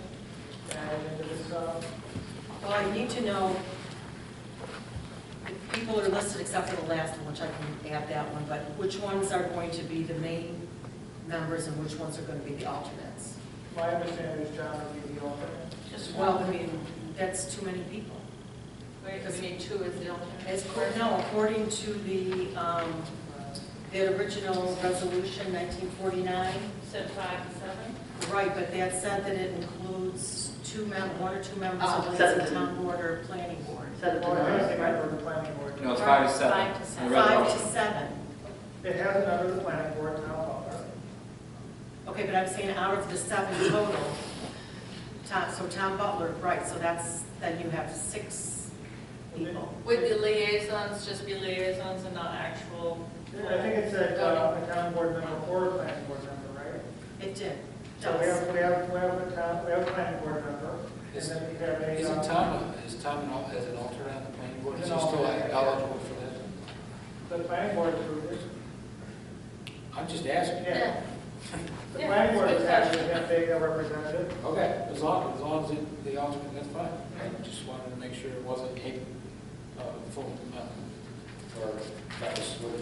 And are you having someone from the town board? Because it says 1 or 2 members of Lansing Town Board or Planning Board. Are you going to have a representative from the town board? Yeah, Ando's going to be the town board member. Can we revise it to be the 7 plus alternates? Because I think the amount of work that is ahead of them, a large, more bodies might be helpful. I think it's Perhaps- easier that as a separate motion. You can go up to 9. This was, I believe, Eric, correct me, under GML 239X. How would you direct this guy? Well, if you're going to be a member, your name should probably be on this resolution to be someone appointed. Right, that's what I would think also. Well, it sounds like you need to raise the number because our law said 7, and It so. said, yeah, it was originally set up at 5 to 7. 5 to 7. Yeah. And I don't think it was a law. I think it was just. So that's not not really- It was just a resolution. There was a resolution. So you can amend the resolution to change it to 9 if that's your want. It's just a resolution, you can amend it. I can look at 239X, but Which would include the alternate? you can make it a 7-member board with 2 alternates if you want. That would make it I'll take a 9. look at That seems reasonable. Okay. As we all know, that the alternate's purpose there is they can sit on, they can make contributions, but as far as voting goes, if they have a quorum and they have a full 7, not. What we've seen is many times at the planning board, someone can't make it because of vacations or other commitments, or somebody steps forward so you have a quorum. Now, will they be voting on a lot of things? I don't know. It sounds like the scope of work here is going to be a lot of information gathered in first. Sure, and then of course they can, also pass resolutions if they want. They're not binding on any other board, right? So, but they can make recommendations, so. And personally, as long as we have representation from all of Lansing here, the fact that you have someone, nice to have someone from the village of Lansing also. But in this case, we have, let's say the youth 16, 20 years of age, a large landowner, one or two members of the Lansing Town Board, I think we've done that. The large landowner would probably be from Walnut Ridge, right, John Fleming? So that covers that criteria. A person of a known history of advocating for and working towards preservation and protection of natural resources, I think we have that covered. A person engaged in agricultural use of land and defined with town of Lansing, zoning ordinance, preferably farmer, and two farmers actually be on that board, so I think we have that, which, what's that, 2/3 of Lansing is farmland, so I think What we two have. farmers are you? The Andre would be one. John Fleming. Oh, And John Fleming from Walnut Ridge. And once again, this is in the infant stage. As it evolves, as it goes, we'll see how they handle the scope of work going forward. And if some want to step down, some want to move forward, or you need to make it bigger, we'll have all those different discussions.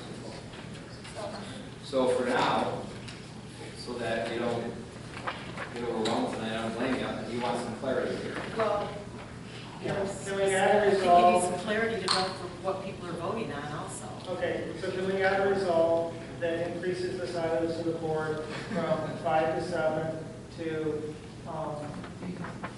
what would be, 7 with 2 alternates? Would that be the right word to say 9?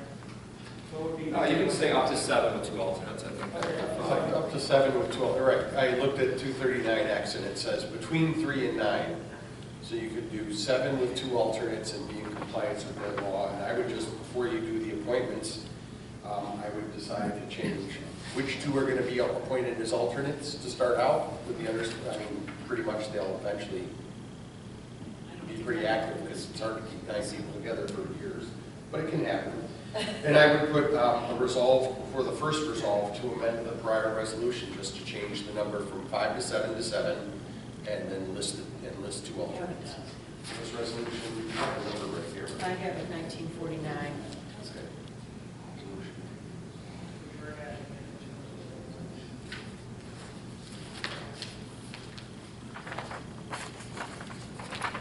So I have 1, 2, 3, 4, 5, 6. I have 6. One on the other page.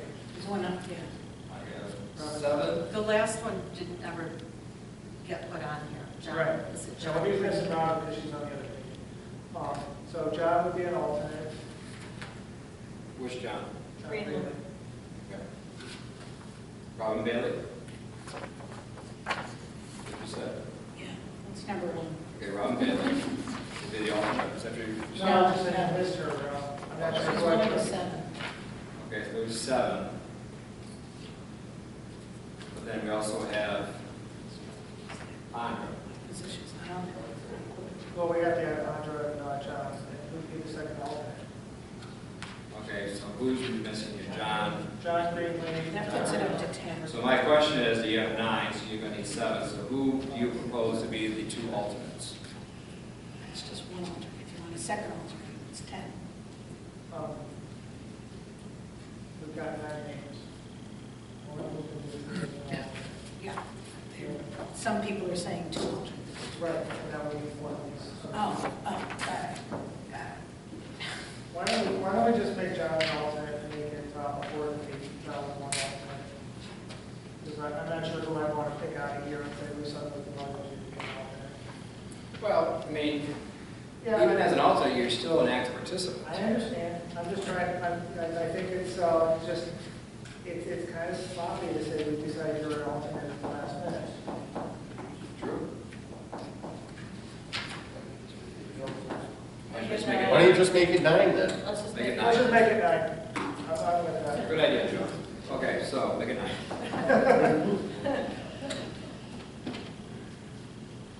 So, with those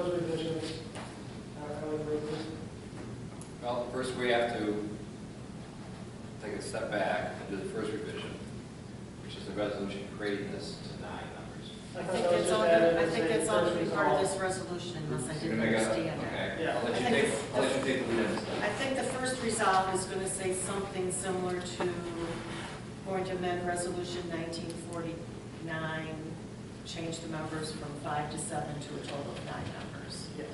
And then the next resolves will list all of the names, will include, I'll put Andrew first for the represent whatever, and everybody else, and I'll add John, and there won't be any alternates, so I'll just be members. My other question is, do you want all of their terms to expire December 31st of 2021? I think the original one said that they would all end on December 31st, and it said they could be shall be for 2 years. I wasn't sure if you wanted them. They could accept one, some could be 1 year. They could be staggering. I just didn't know if you wanted them all to end at the same time or if you wanted to be staggering. The way I've seen in the past, especially if we have 9, a lot of times you go 3 years, you're staggering 1, 2, and 3. Well, it doesn't say that in here.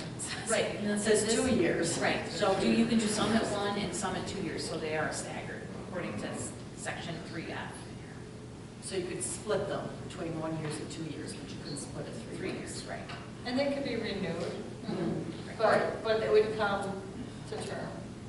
So 4 at 1 year and 5 at 2 year appointments. Just give me the names and tell me who you want, when, and I'll fix it up. Maybe the first 4 1 year and the last 5. The first 4 1 year? Okay. Okay.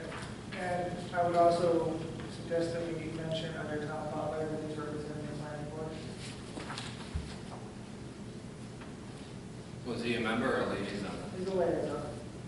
So a liaison really doesn't have any voting rights. They're just a representative of the board. So now you're back down to 8. No, He can be a full member of of this the board CAC. and a liaison to the planning board. Right. Oh, understood. Oh. This man was a full member, yes, understood. The word liaison creeps in there, next thing you know, you're thinking of him as that, that's fine. Okay. So there are no liaisons to the CAC. These are just all full members. These are all full members, yes. Okay. So, who wants to make the motion, Joe, for all these, as Joe made as it. per the adjustments recommended? Okay, I'm just trying to get the Right, correct. language here. Yeah, correct. Okay, who wants to second that? I think I Doug think did, Doug right? did. Doug, Okay. you're okay with seconding that? So now we're, I don't know, there's a lot of changes. yes, I see. Okay. Okay, any further discussion? Mrs. Hall? Am I supposed to abstain?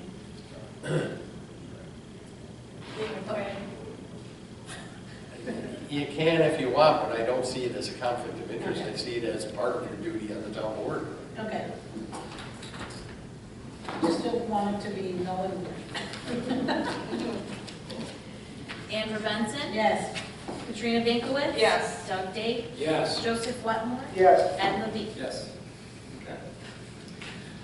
Item number 27, resolution urging Governor Cuomo, the New York Power Authority, and the Empire State Development Corporation to support the UGA operating company's proposal to deactivate the coal plant and repurpose it to 100 million data center using renewable energy.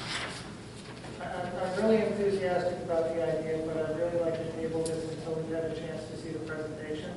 I really want to have a better understanding of what exactly they're proposing before I do a bunch of whereases and I haven't had a chance to see it going out work out. There's a motion on the table. And I also think that there's been a number of good questions put forward, and it would be helpful to have at least some of them answered at that meeting. So let me give you, okay, unless you want to call an emergency meeting afterwards. I'm fine with the meeting afterwards. Okay. Then we can table this because right now, talking to Jerry, they're in negotiations right now, trying to get this New York Power Authority allocation of power. They're having these discussions right now. It would be tragic if all of a sudden they decided not to and we didn't get to the table on this. Today's Wednesday. Of course, the next presentation is the 26th, Wednesday. I'd be happy to have a meeting after that presentation. That would be fine with me. The logistics to do that, is that feasible to do right after the meeting? Because you have to pick a time for it, but you don't know what time the meeting's going to end. Not being the flying organ, I'm simply saying, how do we process this, not knowing. We can leave that meeting to another room and have our meeting in a side room. If you're comfortable, and if you're comfortable doing that. The meeting starts at 6. So I don't know how long this meeting will take. So do you want to announce the meeting, and what room do you want to put it in? Because you also have to see the location. How about the community center?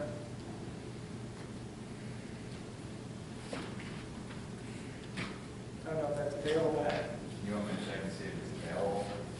I think we need to have a room that's large enough that we can actually have a meeting if people want to come and this meeting's still going on. So people from this meeting would go down to the community center? Is that what you're Or saying? they If they stay wanted here. to. Or they could stay here. No, I'm just saying, if people wanted to go to, Well, let's just take a straw poll first to see, okay, who's comfortable moving forward now and who isn't? Because if we have 3 people that say yes, we move forward. If you don't have 3 people that say yes, then we can table this. So we have you want to table. Andrew, what do you say? I'd like to table. Okay, so we don't obviously have a majority move forward on this. 26 is good. 26 is good. So 8 p.m.? So that gives you a week to do the emergency meeting. Okay. and where, I'm going to say it's at the community center, Yeah, and that's accessible. yeah. I mean, that's handicap accessible. You can hold it, you can wheel in front. Okay, I'm just asking. Yes, you can go in front. Okay. No, she has to go through the whole checklist now of what's required in an emergency meeting. Yeah, and after that, yeah, she can wheel wheelchair through the front door.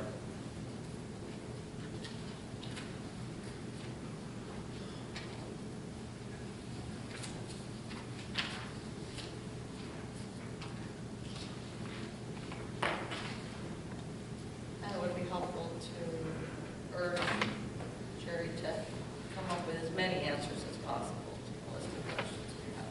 Well, he asked the questions in advance, Just which have was them good. in advance. And that's all part of answering Yeah. to do that. That's There. why We're not looking for perfection or all the answers, but No. at least. And the intent, in all fairness, was to accumulate these questions so he could address them. That's why I turned it in 2 weeks ago, Yeah. so we didn't have time. Exactly. Yeah. So that part is working. I don't know if he had other questions or not, none of them have been sent to me, but if they were, I would forward it on to him. We'll just make for a more in-depth meeting, and then we can have our session. Do you need anything else, Deb? Are you raising your hand, Guy? Nope. Okay, so we'll table number 27, and if you're okay, we'll move on to number 28. Resolution approving and adopting updated procurement policy. I'm a rep. I'll second it. Any further discussion? I just want to hear Cricket's happy with it. I'm always happy. Are you happy with the new numbers, since you're using it the most? The procurement policy, we moved it up to 5,000, requiring, On the separate piece. Actually, in all fairness, that's their recommendation, Joe. I'm just checking, because. Yeah, that was the recommendation that Patrick and Cricket had suggested. And it seems as though now that we've implemented other parameters, it seems the best way to go. Okay. Mrs. Hall? Andrew Benson. Yes. Katrina Binkowitz. Yes. Doug Date. Yes. Joseph Wetmore. Yes. Ed Levine. Yes. Item number 29, resolution approving Parks and Recreation Department purchase of maintenance equipment and salt point materials. I'll move it. I'll second it. Any further discussion? One of the comments is that this is going to be multiple uses, not only for Salt Point, but also for the park, except the third part, which I think is to give them a small portion of money that they didn't get from the grant, which I give them kudos for doing that. They do most of the heavy lifting, is really hard to say no when they do those things. So good for them. And I have met with the Salt Point president, and asked him for his wish list to continue that. If we can help assist that, it has come a long way since UC Point. So absolutely, so good for them. Mrs. Hall. Andrew Benson. Yes. Katrina Binkowitz. Yes. Doug Dave. Yes. Joseph Wetmore. Yes. Ed Levine. Yes. Item 30, resolution authorizing purchase of town center lands at 104 Auburn Road. I'll second it. Pardon me? Is this the brewery? No, this is Scoops. That, the land on there. Guy, could you quickly go over the process of the town purchasing a piece of property, what steps are going to happen from this point on? Well, if the town desires to purchase it and the sellers agree to sell it, then we would go through the normal steps of real estate acquisition, and the town would acquire it pursuant to a traditional real estate closing at the stated price and on the terms set forth in the purchase agreement. So is this the last point the town board touches it? Well, no, because, well, yes and no. I mean, in terms of the purchase, the form of the deed would be something that you'd have to review. In other words, we'd have to make sure that we're taking it unrestricted. The title would have to be good. The role of the town board would probably be more appropriate to determining the proper use or reuse of that land. And one of the reasons for acquiring it is there's existing structures that there's a need for, and there's a number of the trail facilities that are there that are necessary to the overall town center trail plan. And it used to be town land, and it's one of the two pieces that isn't actually owned by the town on that entire parcel. So we'll be looking at the deed when that step is finished. Are we voting on that or not? You can if you want. And normally a deed's a pretty unified type of document. But if you want to approve the form of the deed, that's fine. I just basically just kind of convey land by a meets and bounds description. If the town's intent is to take it for pretty much not exclusively, but if the majority of the reason for taking it is to capture it as open space or parkland, then the general municipal law would require a public hearing. But I think the town's interest is more for parking for the trail and events and reuse of the existing barn facility that's there, things like that. But I don't really know. That was just the original plan that was kicked around a couple of years back. Are there any leases that go along with this purchase? The purchase agreement requires that the leases terminate before December 31 of 2020, I think it is, that they can continue for the next year. The thinking was, at least on some levels, that the town would have to do some master planning and some work to figure out exactly how to repurpose the land. All of those leases term out before then, except the Scoops lease, which runs to 2021.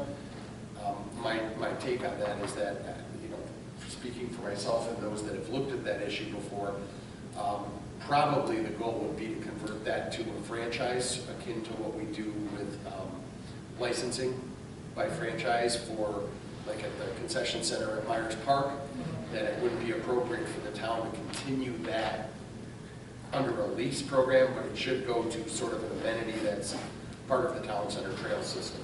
So we'll have a temporary lease with a couple of things, and then we'll transfer that one to some kind of... Well, the hope is that we would be able to transfer it over to a franchise agreement before the lease terms out, simply because it would probably be to everyone's benefit to do that. If the person who had those leasehold rights said, absolutely not, I want to stay here pursuant to my lease, then they're there till the end of their lease. And they could either maybe franchise at that time, or maybe, sometimes if you cast that die, you'll move by then. I don't know. Okay. But we would take subject to those leases, and most of them, all but that one, will term out before then. And certainly, I think it's to the town's best interest to make sure that everyone has noticed that the land's being sold. And some of the uses are pretty expansive in terms of the use of the land, and they might interfere with what the town's plans are, but maybe not. That's something that I think the board would have to look at. How many acres? Does it say? Yeah, it's in the agreement, it's about 2 acres, something like that. I'd have to 2 look it up. acres? Yeah, something like that. It's the old highway barn parcel. I'd have to look. Hold on, I think I can find it. Now, part of this with the deeds, I'm sure we can look at it closely, wouldn't it? What's that? We were talking about the deeds, which is in the resolution, some that we can look at closely, wouldn't it? Yes, well, yeah, the acreage is part of the closing, would definitely be in the deed. It's on the tax maps as well. Isn't there also a 30-day referendum period in case the residents don't want this to happen? No, we're not selling. That only applies to sales of Fine, land. okay. And there's no deed restrictions on like there was previously with the other farmlands? Well, they weren't really deed restrictions. They were equitable covenants, but they were surrendered already. Okay.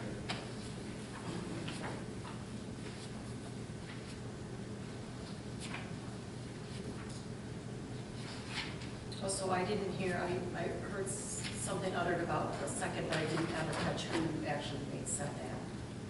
I don't know who Doug's. I had Doug as the first. Ed second. What? Ed second? Okay, sorry. Couldn't hear that part, sorry.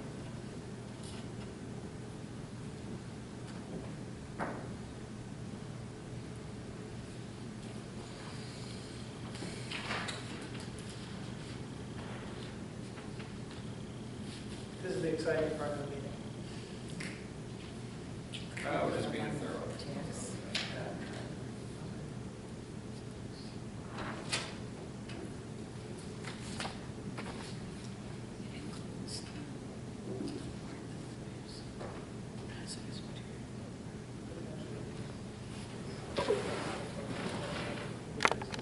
Feeling better, we had this advisory committee, right? That now CJ's on. Yeah, along with, I think this is the one, right? This is the Town Center Trail, the Town Center Advisory Committee. 2.16 acres. Yeah, that one. Excuse me? 2.16 acres. So this also is a recommendation from the Advisory Committee for Town Center. That Guy, myself, Katrina, now CJ's on, she's taking place in my quorum.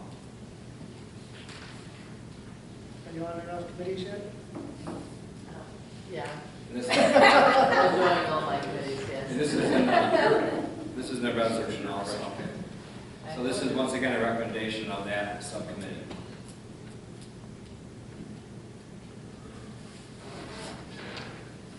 Did we get all the information we need to? Okay, any other questions? That's satisfying. Okay, is everybody else satisfied? Mrs. Hall? Andrew Benson. Yes. Katrina Binkowitz. Yes. Doug Dave. Yes. Joseph Flatmore. Yes. Ed Libby. Yes. Resolution, actually item number 31. Resolution approving and adopting updates to employee handbook, section 501 and 502 for Lansing highway employees. I'll move that. I'll second it. Any further discussion? Mrs. Hall? Andrew Benson. Yes. Katrina Binkowitz. Yes. Doug Dave. Yes. Joseph Flatmore. Yes. Ed Libby. Yes. Item number 32, resolution endorsing pre-application of Auburn Ridge Properties, LLC, to Tompkins County Industrial Development Agency, Lansing Town Center Incentive Zone Program. So who is this one? This is a company that wants to buy the old Egan's building. Oh. The town owns that now? No, I thought that's got video. he does. But our resolution is to include it into the IDA, the Industrial Development Area, so they have the option of moving for a pilot. Because they'll be creating jobs amongst others. This is one thing CJ and I met with TCAD and also with the prospective buyers. Had a nice discussion downtown about this, because I don't think we've actually applied since the IDA was formed for the town at least, to do this. I think it's been done maybe before, maybe at Lansing Markets, but I don't know if the town did that one. I don't know, to be honest with you. So I think it's actually the first one that we'd be involved in. So is this an extension of the zone, or is the zone, is that building already in the zone? Because when you look at the industrial development area, there's a big circle and it's in it. Okay. Is that correct? So just to clarify, this is a pre-application that this applicant is submitting to the IDA. So that has to accompany a resolution from the town board for that to move on and for the IDA to consider this in full, essentially. So there's a couple provisions. The construction costs have to be over $500,000. Is it the construction cost, or is it the added value to the tax rolls? No, I believe it actually is, projects must have new construction costs of at least $500,000. Projected incentives must be at least 3 times the projected fees associated with the project. And I believe I sent you along the model calculations that were provided by the IDA as well, kind of an initial run through the application. So, and I have more information on the incentive package if you'd like it. I could just send that to you by email. So they just have a purchase offer at the moment, and they're waiting to see if they can get the incentives to make it go through, or? Yeah, I believe this is their part of doing their due diligence essentially on the project. This is part of the calculation to see if it's feasible to move forward or not. And as you know, the pilot is a decrease in the tax liability, and sometimes it's a 7-year where you move up to 1/7. The market, Lansing Market, just had this extended, and you can do that under hardship. And hopefully, once Wood Meadows gets up and running, they won't have any hardships anymore. They're doing great with all the construction workers. I just use it as a sidebar. But getting back to this thing, that is one of these things when they do all the calculations, do the numbers work? You know, we've done it before with solar, right? Without a pilot, solar doesn't work, right? So if you want to have a business district, you want to have somebody that actually wants to invest in Lansing, like South Point Brewery did, this is something for the board to seriously consider.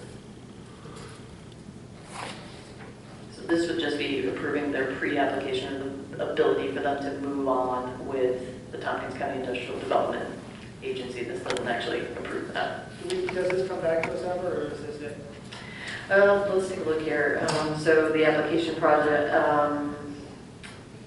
so this is it. So this is step 2, the town recommendation. Then there's a full application submitting that would be submitted to the IDA from the applicant. And then there's a public hearing above a certain dollar amount that the IDA would have to hold. And then they'll make a determination and reporting. So, and I think this runs until December 31st, 2021, unless you and the IDA, the policy itself, runs until then unless you decide not to continue on with that.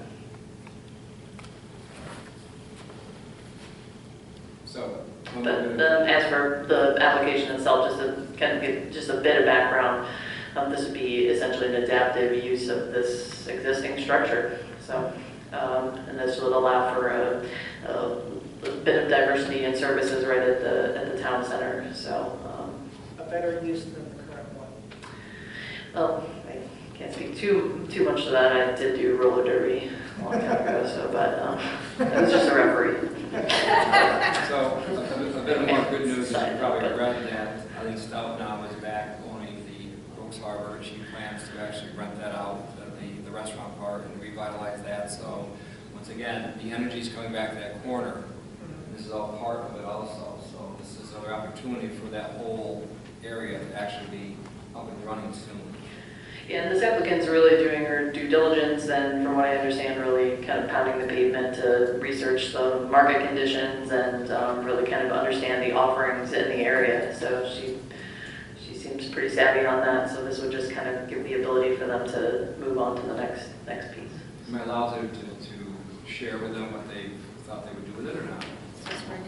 Yep, it's right there in the application. Yep, so that would be the pre-application there. It's just so she wants to do a possible salon suites, a gym. Yes, that's right. Thank you. And the thing I like about it is there's a possible laundromat. And you know, for many years it was the laundry. Where's the laundromat in Lansing? Unless you go over to Hammer Plaza.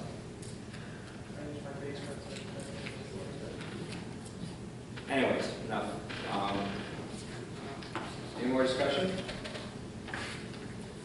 Need some, we You need want someone to to make make a a motion? motion. I'll make a I motion. thought it, I thought, did you already make the motion? You two or not? no. No? You two take a break? Okay, I'll make a motion. I'll second it. Andrew Benson? Yes. Katrina Bakewitz? Yes. Doug Diggs? Yes. Joseph Wetmore? Yes. Ed Levine? Yes. Item number 33, resolution approving Hugo Lake Blue Way Trail Memorandum of Understanding with Tompkins County. I'll move it. I'll second. Any further discussion? Well, Andrew Benson? Yes. Katrina Bakewitz? Yes. Doug Diggs? Yes. Joseph Wetmore? Yes. Ed Levine? yes. Okay, item number 34, approve audit and budget modifications. We have one consideration which Joe has brought up and I agree with him on. And Joe, if you want to go ahead and share that, go ahead. So it's voucher number 441. The computer for Judge Kenny Smith is being charged under this voucher to the Parks Department, and that's line A1610.2. And I think it's more appropriate to be under the Justice this equipment, which is A110.2. And so I would like to move that. Since line 110.2, 1110.2 doesn't have anything appropriated to it, I would like to move the, what do you call it, 1185, which is the amount, from a 1610.2 to 1110.2. So 1610.2 is that's the tech line? That's the tech line. Okay, Right. so basically what it is that we're taking money that's in the big pot for technology and we're moving money over to a specific department. So there's a much clearer paper trail of where the money came from and what it was spent for. Is that correct? Yes. So you're moving $1,185? Yes. I'm not sure I have this right. Yes. And it's from what account number?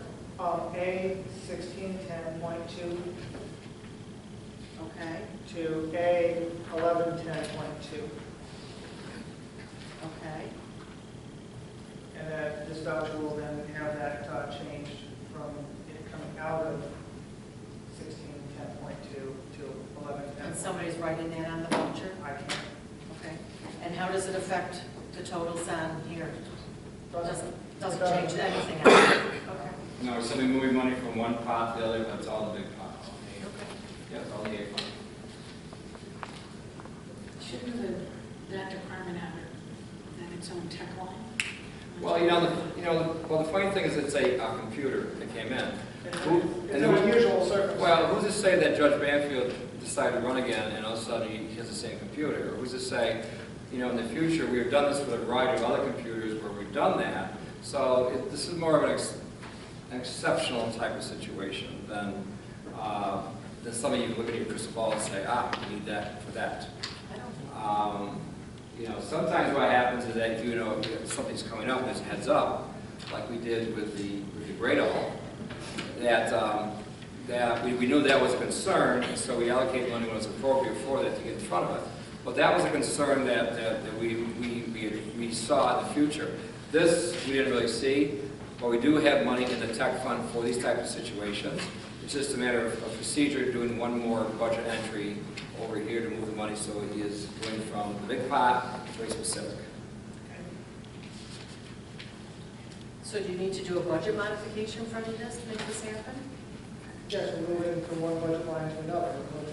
So you're saying you do need to change what's on this? We don't need to change the totals, we're saying another budget line, we're moving from this line to that line. Okay, you didn't ever specify budget mod. Okay, so all of this needs to go down here with budget mods. Right. Okay. Sorry, I didn't understand that. Yeah.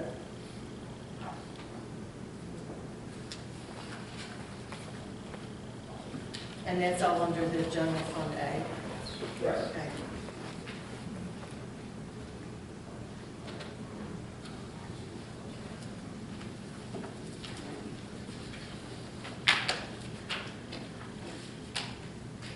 Maybe everybody missed. Well, we need a first and a second. I'll move it. second it. Oh, no second. Joe? Joe made the motion and who did you say to the? Hi, guys. No second. Doug second, okay.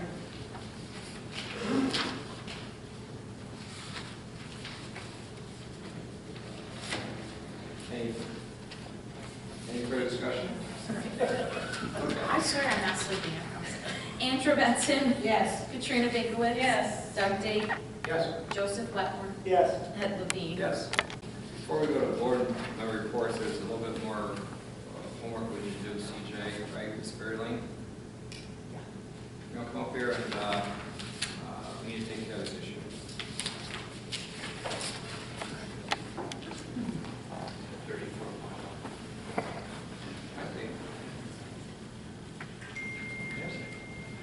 Yes, I believe that you received correspondence from our code enforcement officer, Lynn Day, who's quite alarmed, obviously, at the situation at 25 Sperry Lane. And to that end, he has procured 3 bids for the demolition of this unsafe building.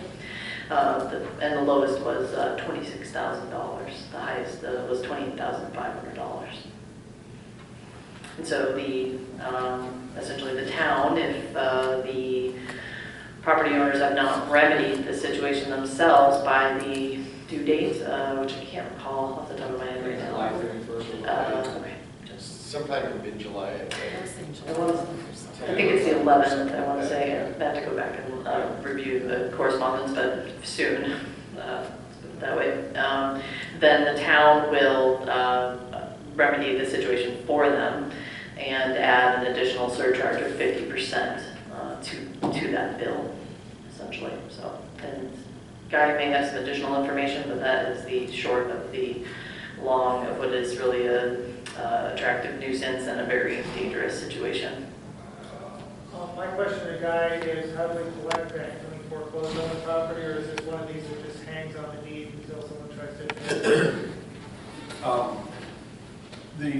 Well, there's a number of steps in the process under this particular local law. The first is serving what's called a defective conditions notice, and they have a set date by which to remedy it, failing which the town can then step in and do the removal.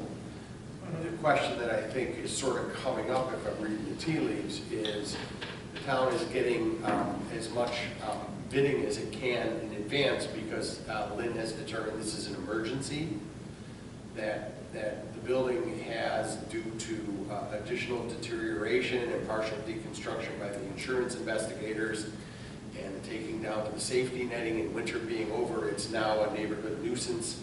And I think my discussion with Lynn suggests that because of the emergency nature of the matter, he doesn't want to spend 2, 3, or 4 months going through a really formal procurement and contracting process, and would like to just have it taken care of. That's perfectly allowable under General Municipal Law 103, and there's some guidance on that from the courts, which I've provided. And in terms of recouping the expense, the next step is then to serve notice of the cost of that work plus the surcharge and the related expenses. Like they have the right to, at any point, request a hearing to contest the determination that it's unsafe, to request a hearing to determine, to challenge the amount of the removal, and they have the right to go to a hearing and have that contested. But essentially what happens at the end of the process, assuming it plays out well, is that it is levied against the tax bill. And it is attached to the property by the time of the next assessment round, unless they either remedy it themselves or pay it before it becomes a formal lien in charge on the tax bill. So normally doing that is a somewhat drastic step because of the amount involved versus the value of the building.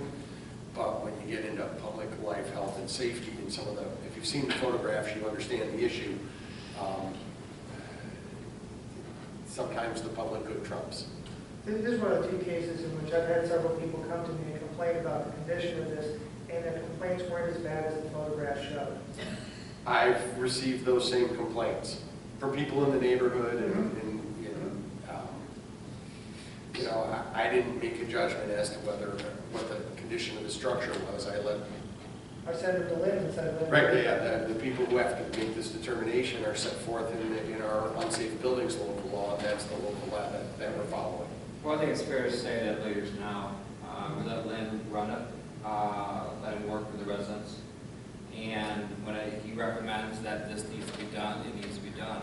I mean, there is a variety of different cases where people had to clean stuff up, and he worked with them. This situation, I think 14 months is long enough, and there needs to be something done to that place. I've also had residents do that. And we say, okay, here's the process, we'll see where it goes. And now I think it's where the town needs to take action on it. Well, and I think 14 months is probably, could be somewhat misleading because the condition of the property that it's in now is not what it was in immediately after the fire.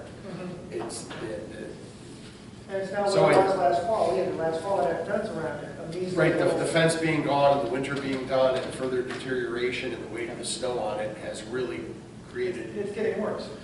So I think what Lynn is looking for is a town board declaration agreeing that this is an emergency situation. Otherwise, you'd have to do that in July, and that would be after the expiry of the notice of remedy date. So you can either wait to July to see how the cards play out, whether a hearing is requested, or you can determine based upon the evidence that you've been presented that there is now an emergency and make that declaration and authorize him to immediately seek removal of the building based on the lowest bid he has in hand. Well, what happens if they do some change to it between now and then? No, that's beyond. Well, no, I'm just saying, we declared an emergency, and let's say they put a fence up around it next week. Is our emergency declaration null and void? No. I wouldn't, well, my position on that would be no. Okay. Because it's the condition of the structure that's the danger. The loss of the security fencing that was just around it has just heightened the risk that some kid's gonna go play paintball or go follow his dog in there. There's an 8-foot exposed drop into an open foundation. Very large, it's not just a spot. Yeah, I mean, there's a lot of things that have changed, and there's also a giant debris field that was created by partial demolition for the fire inspection. And with spring and summer winds, the debris starting to flow into the neighborhood. So, well, you simply don't know what's in there now. Right, I'm just asking, if we do it now, do we have to do it again if they change it slightly? well, they can't really restore that building, but they could tear it down. And the fact that they're tearing it down means maybe they understood that it is indeed an emergency. Well, my understanding is once this process starts, there is a final date, things have to be done. Yes, that's July 10th, 2019. Not negotiable. I mean, this is where you have to start this date, and that's where Lynn will take the lead on this to see where it goes. But now the clock ticks. It's not partial, it's not whatever, now it has to be up to whatever it needs to be safe. And my understanding is, I think that they want to have the debris taken out, they want to have the walls pushed in and removed, and they want to have just dirt put in there, that's it. End of story. Not negotiable, no more discussion. Right, and Lynn will know whether or not they plan to remediate, because you need a demolition permit, and there's some insurance and bonding requirements for demolition permits. There's things you have to get. It's like a building permit, you have to prove compliance. Yeah. I will point out that if we want, we can wait until next week when we're having a meeting, and then have a resolution that is written out that we can just approve at that meeting. I think it's an emergency, and I want to move quickly, but we do have a meeting scheduled in a week in which we can have a written up resolution and pass it at that point. I think it's more important that we get this started now. It's an emergency. Yeah, Which means now. but is our resolution now different from next week? Yes. It's a week earlier. It's a week later. What if something happens in a week? I mean, if it's an emergency, you address it immediately. Well, I suggest we meet earlier too. Well, I'm just saying, I'm asking you Just do your both. question. You asked me a question, and I answered it, and I think we should address this tonight. Why can't you just do both? Why don't you just declare it as an emergency this week and then have a formal resolution reaffirming your declaration next week? I'll go with that. Okay. Yes. Does that stop Lynn starting now? No, Lynn has already started the 25 process. years. It's proceeding with the next step before the next meeting. It's giving him the authority to proceed. Yeah. Mother's Day, last year. Yeah. Yes, just to be clear, the defective conditions notice that was delivered to the applicant personally on June 4th. So our code enforcement officer can attest to the fact that this was delivered and given to this person. Said that they had until noon on June 11th to object, and that the town board would hold a hearing, a public hearing on June 26th if it were requested. So I don't believe that that was requested, so. Okay. So per Guy's suggestion, I think it shows at least that we address this. And then I think next week we'll have a formal resolution. Yeah. I like that. Yeah, but I'm sorry, Deb. So when I put the notice in the paper for next week's meeting, I should have this also? Okay. Just, so what are you saying for tonight? Are we doing some motion tonight, or we're doing nothing? I'm not sure what we're doing tonight. Guy, do you have some suggested wording? Well, I mean, it would be something that, based upon the investigation, reports, and analysis of the town code enforcement officer, the town board declares an emergency situation at, what is it, 26? 25 Sperry Lane. 25 Sperry Lane, Lansing, and authorizes the code officer to proceed to expeditiously remove the building and remedy the danger. Something like that. I'll move that. Where Debbie is. What's that?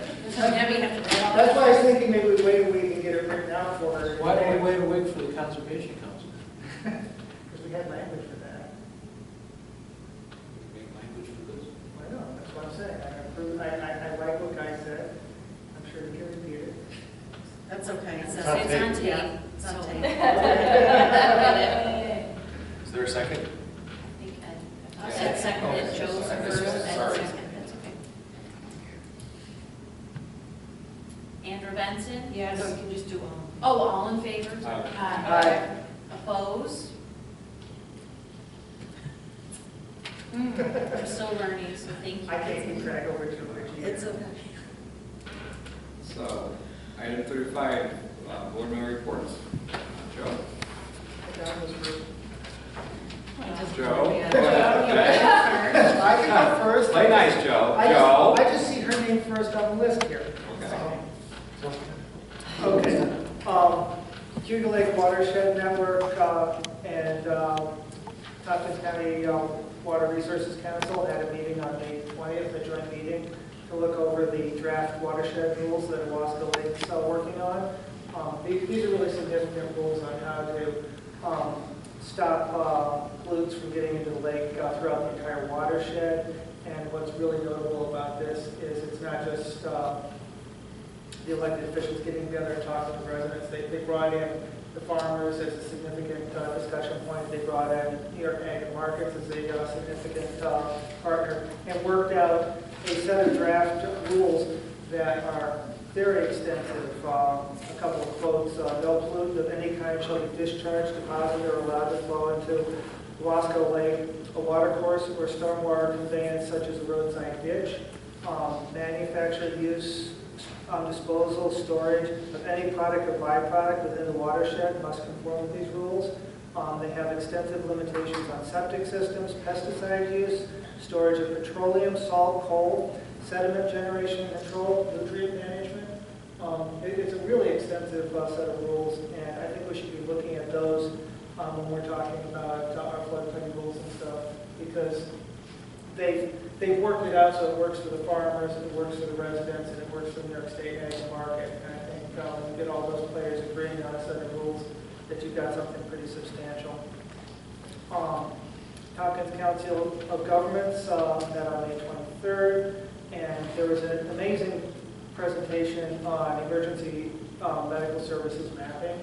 What they did is they looked at what would happen if you moved the ambulance service from center to Ithaca to just outside Ithaca in a couple of 3 locations. And what they were able to do was, at the same time as keeping the response time for in the city the same, drastically reduce the response time for the outlying towns. And Lansing's dropped dramatically. Some of the response times dropped from over 20 minutes to less than 7, which when you're talking about emergencies is a real lifesaver.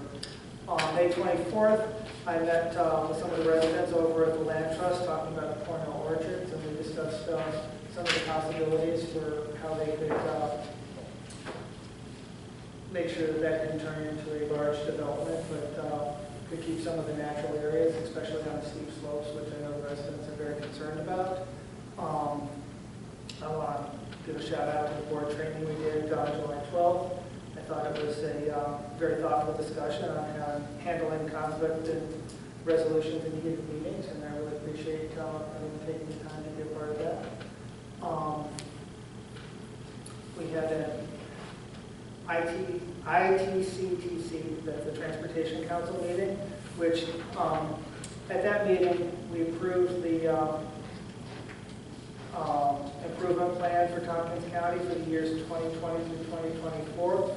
It's not a solid document that can be changed over time, but this is where a lot of the state and federal aid for transportation issues gets divvied up, and we need to become a more significant player in this organization.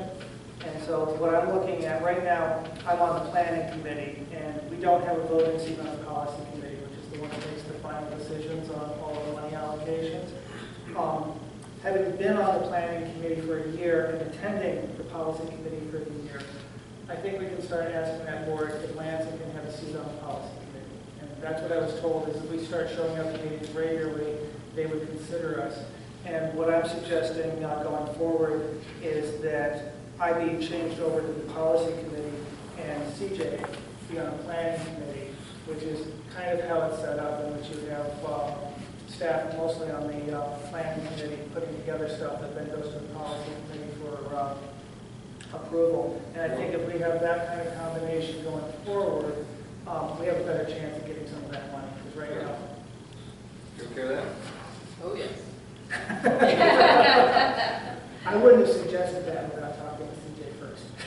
Well, it's always be nice to have a public state, so. Yes, yes. Good. Working on the town website with Pat and Dan here. We had a meeting Monday, was it? Tuesday. Tuesday. And there's 2 points that came up that we need to discuss here. One, you're getting to the end of your budget. Are you going to make it within budget? It looks like I am, especially since I don't have to redo those tables. Okay. So it looks like I'll make it under the cap by this much. There's been a lot of reiterations back and forth. I think we got a lot of progress at our last meeting. The other question is there's a fairly extensive list of frequently asked questions, and this would be a new part to our website that would really, it goes over all the kind of things people generally go to the website for. It just gives them a quick way to jump to them. And I reviewed a whole bunch of websites from towns around the area and put together a kind of comprehensive list. We either have to do all that linking in-house, or we have to extend our contract to let Dan do it. Look, if I can speak to that for I think just a that would second. be great. First of all, it's 2 pieces. One is what's on the old website, it's called quick links or handy links, I think. On the new website, it's just called links, but it's the same content, and it still has Mike Nizzolio on it. So, and other people who aren't in office anymore. So that's a matter of just updating contact information. It's a kind of FAQ in itself. It's just essentially anything you ever want to know about who to write to for this, or who your representatives are, or whatever. It's been on the website for ages, and it has not been updated. So that's the second piece. The first piece is what Joe just described. I think it's great. It would be a set of FAQs. I did put 3 on the page to seed it, but my agreement with the town for the new website did not include content. So even if I were this much below the cap, this isn't part of that project. This is a content piece. which is essentially, I don't think it's going to take a ton of time to do those two. I can't predict, but it's not going to be $1,000. It's not going to be $500. It'll probably be $200 or $300 at the most, I'm guessing. So Joe did send a list of topics for, what was it? It was about 20 questions? I think something like that. Yeah, and after that you have to guess, right? and then, and a lot of those are, where do I go to find X, Y, Z? And the answer is, here's the link. Boom, you're there. And a lot of those links are actually on our website. And it's things like, I want a marriage license, where do I go? I have a pothole question, I want to go, where do I go? There's a street light out, where do I go? The kind of questions people come to our town website for, but not necessarily have the knowledge of knowing which department deals with those sorts of things. And so this gives them a way of, I'm frustrated, let me go here, and it will route most of the people to where they're trying to go. I want to add one thing, if I may, and then I'll shut up. I have recommended a couple of times that somebody in-house be designated as kind of the update person, or that you hire a consultant to do it, which could be me or anybody. This is a content matter, because as things change in the municipality, you need somebody to be aware of that on a regular basis, so that we don't have a senator seated in Albany for 2 years and not be updated on our site, things like that. It's not a huge deal. I think at one point I recommended that you give somebody a monthly stipend and they just do it. But however you want to do it, even if you assign it to somebody in-house and give somebody more to do, somebody should do it. So, and I'm not lobbying for me. I'm just saying someone should do it. Well, clearly somebody hasn't been doing it. Correct. And that somebody should be fired. You have to find them first. So what are the recommended action plans moving forward? Because I'm hearing three different responsibilities here. One is, I'm doing something right now, and I think I can fit it within my, $5,000 stipend? It was a cap of $3,000 to basically redesign the website, make it friendlier, make it better looking, and so on. That part is almost entirely complete. The picture tonight was one of the very last pieces. Does that need to be extended to 4,000? It really doesn't. I Okay. mean, I'd love for you to do it, and Karen would love it even better. But we also... she'll think it when I tell her what I said tonight. You have a lot of integrity, so I don't think you would be ripping this off. Number two, though, was that your different scope of work that you would be doing. Let me just say this. We can launch this puppy on July 1st, which was Patrick's suggestion, and Joe and I agreed to it, but Joe wanted these things to be finished, and I agree with Joe. I agree with whoever agrees with whoever agrees. I'm just trying to say, how do we move forward and keep the ball rolling? Okay, so what I'm saying is that the town pays me on like a piecework basis, where I send a bill if I did work that month. And a lot of it is when a file is too big to be uploaded within the regular system, and I can just do it zip and it's done. I don't think this needs to be a contract. If you want me to do it, I can just do it that way. That's the way we've been doing things anyway. So if you want to cap it,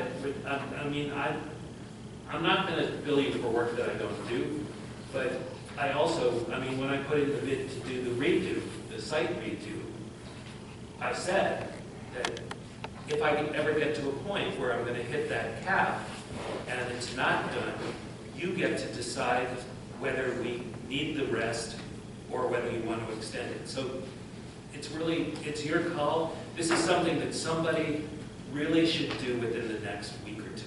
I would suggest that what we do is we raise the cap to 4,000 and increase the scope to clean up content as well. because I think it's really important that when we launch the new website, people don't go to it and say, oh, this part's not working, or go, look, this is still out of date, or something.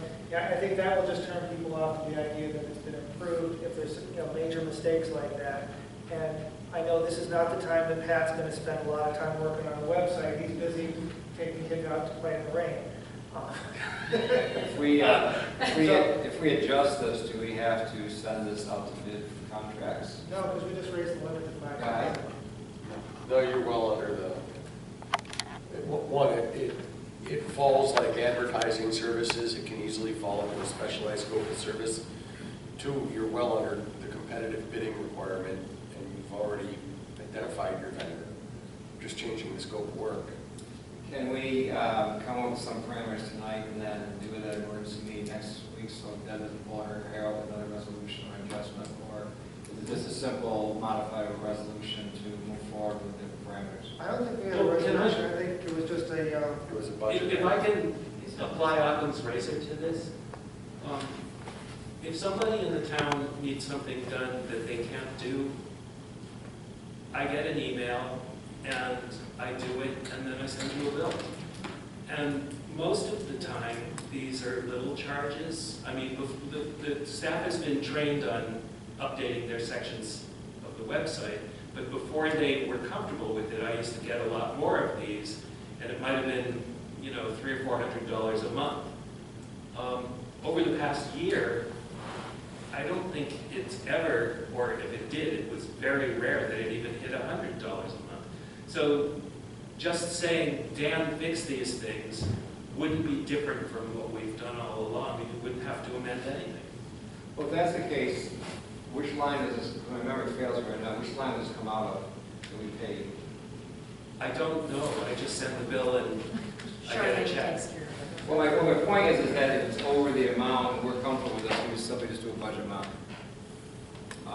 Basically, if we want to continue those directions. And I think what he's saying is that when you tell him to fix all the content and he can go up to $35,000 or $4,000. Well, I need board approval to bump it to $4,000. Well, what Dan is saying is completely true. If we need something done, we send him an email and he fixes it. So we may not even have to do. And that happens all the time, and the bill gets sent to Charmaine, and the bill gets paid, and so clearly the money is in the budget somewhere for her to be able to do that. Or we'll do a budget modification. The thing is, I didn't feel in my meeting I had the authorization to tell him to do this. No, that's good. So I'm bringing it here. Yeah. You didn't give me the authorization. Which is fine as long as we have a consensus that we're okay with the budget amount, because come budget amount time, we have discussed that before and have disagreements, haven't we?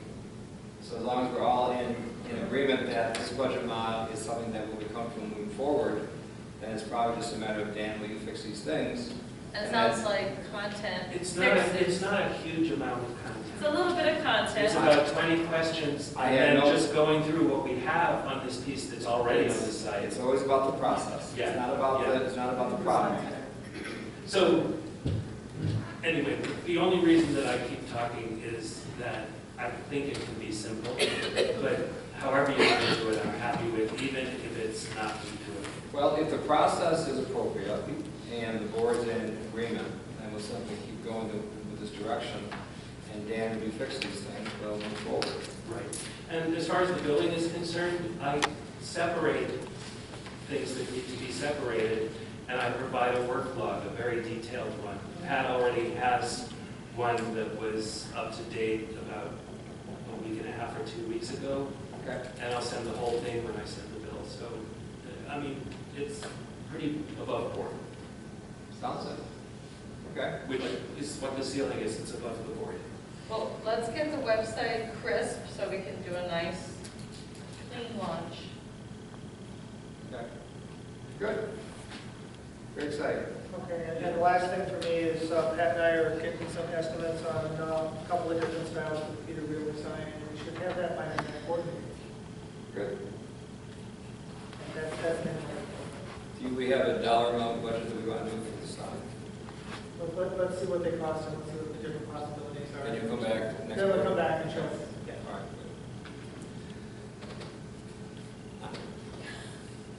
right. Just a minor report from the Lansing Youth Services, which the meeting is tomorrow night. But they have launched their summer program. It's very good. It's in the It's in our packet. Sure. Yes. I'm kind of faded. I faded. Back. Katrina?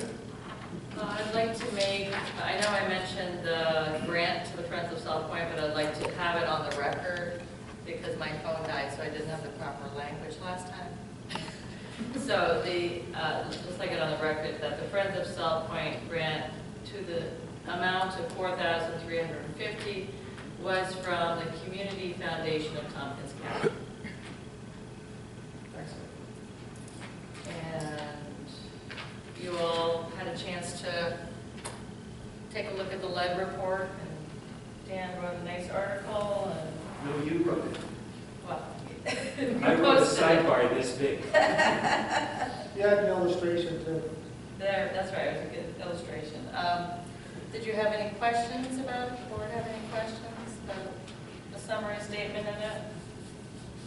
That there was no measurable lead contamination in the sampling data that I found. My question would be, where do we go from here? Have you had any questions from the public? Because I believe I put a note at the bottom of the report. If any further questions, submit them to you. If we have questions, we could have an information meeting, but if everybody is comfortable with the data and the report as it stands, then... Well, a couple things come to mind. First of Yeah. all, that it sounds like your conclusions, or the conclusions that are brought, I think, give people a sigh of relief. Also the fact that the EPA worked on the mitigation plan so that no more of that is being dumped into the water. I see it as a process moving forward, and sometimes you have to take certain steps to eventually get there. But now that you're going, their plan is, through the EPA to go into the hill, unless there's a massive flood. I don't know how that would move, but you also have running water that runs over it all the time.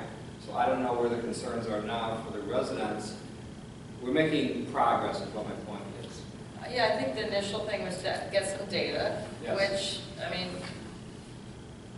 and it was the data that I hoped that we didn't have widespread contamination in the Ludlow Falls and in the Myers Park beach and outflow areas. So that does give a sigh of relief. We can't deny that there's a lot of lead out there, and we can hypothesize that most of it's on site, but we don't know that either. There could be some washed out in the lake. So I think long-term, the responsible thing is to make sure that lead that's deposited is recouped, is gathered, or not. Do we have any land above and below the garage ground? Yeah, we have the falls directly below it. So there's a town does. The town owns the land. So if we just put us signage, certain things there, is there anything we do with signage that helps them make aware of that?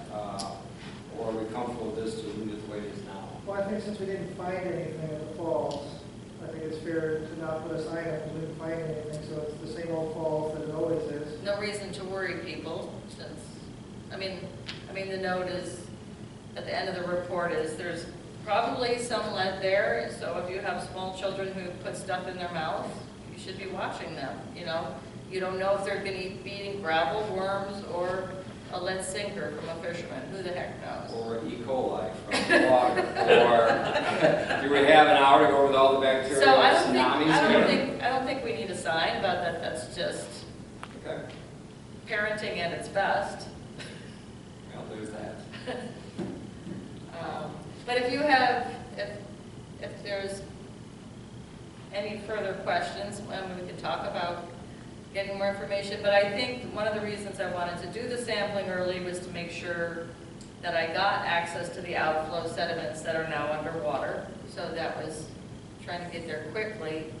And if there were spikes, if there were a few spikes, if there was, say, one sampling area that was high in lead, we would have done the next logical thing, which is to hire an environmental engineer to do further sampling in that area. And I don't think we need to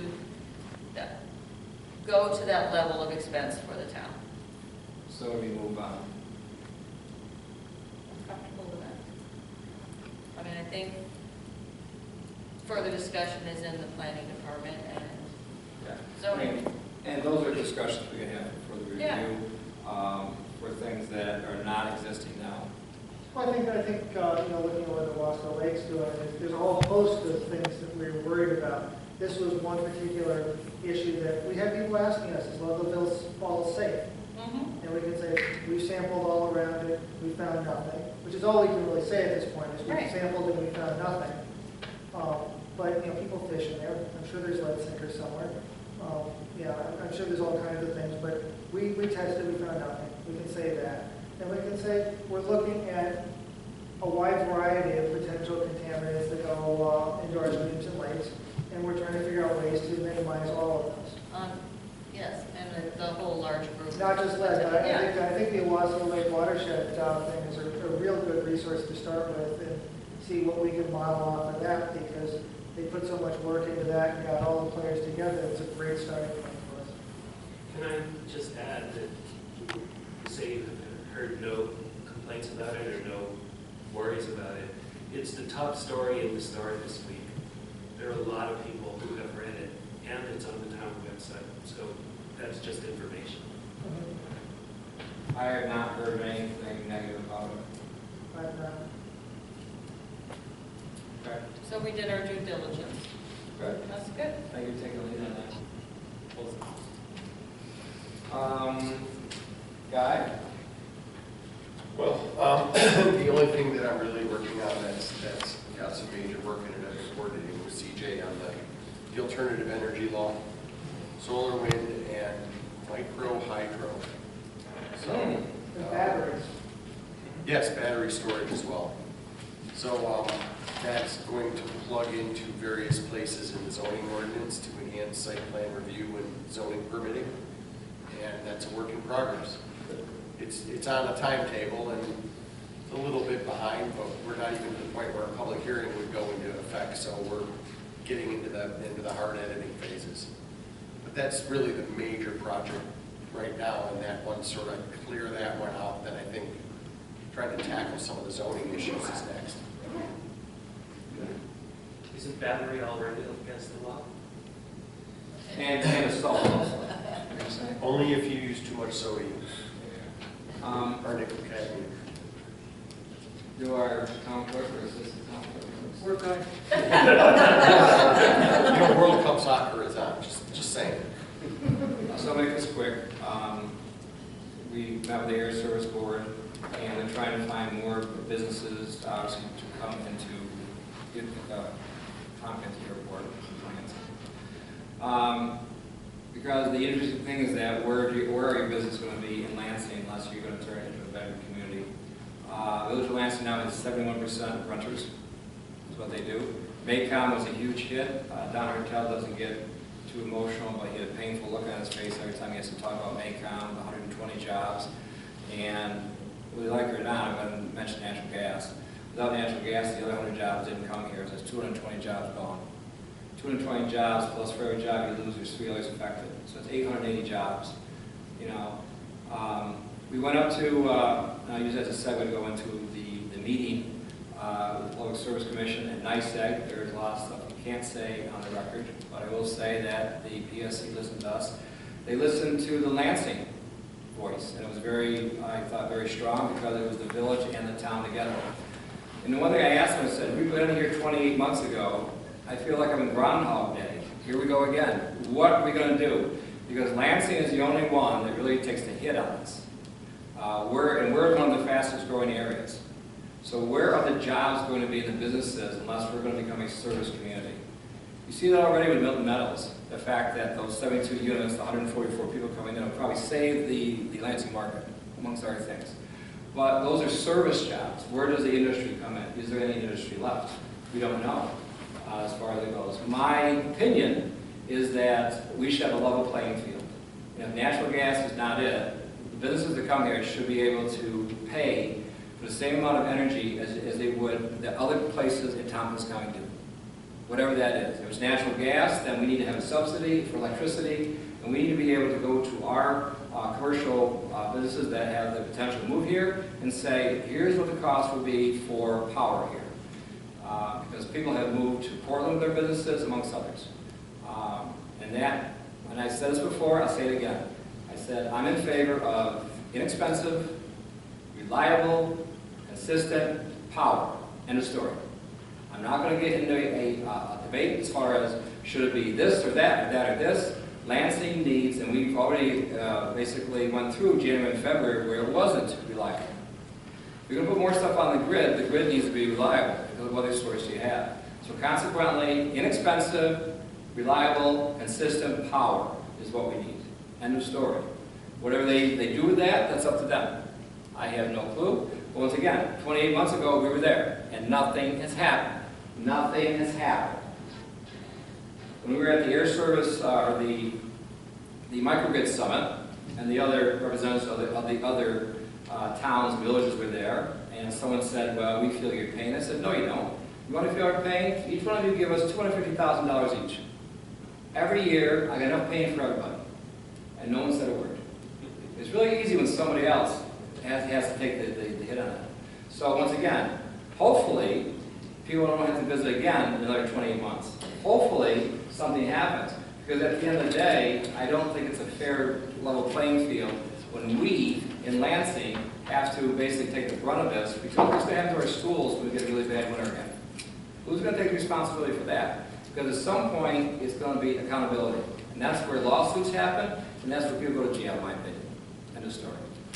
Do we need to go to the extra session? Okay, move to adjourn. Thank you.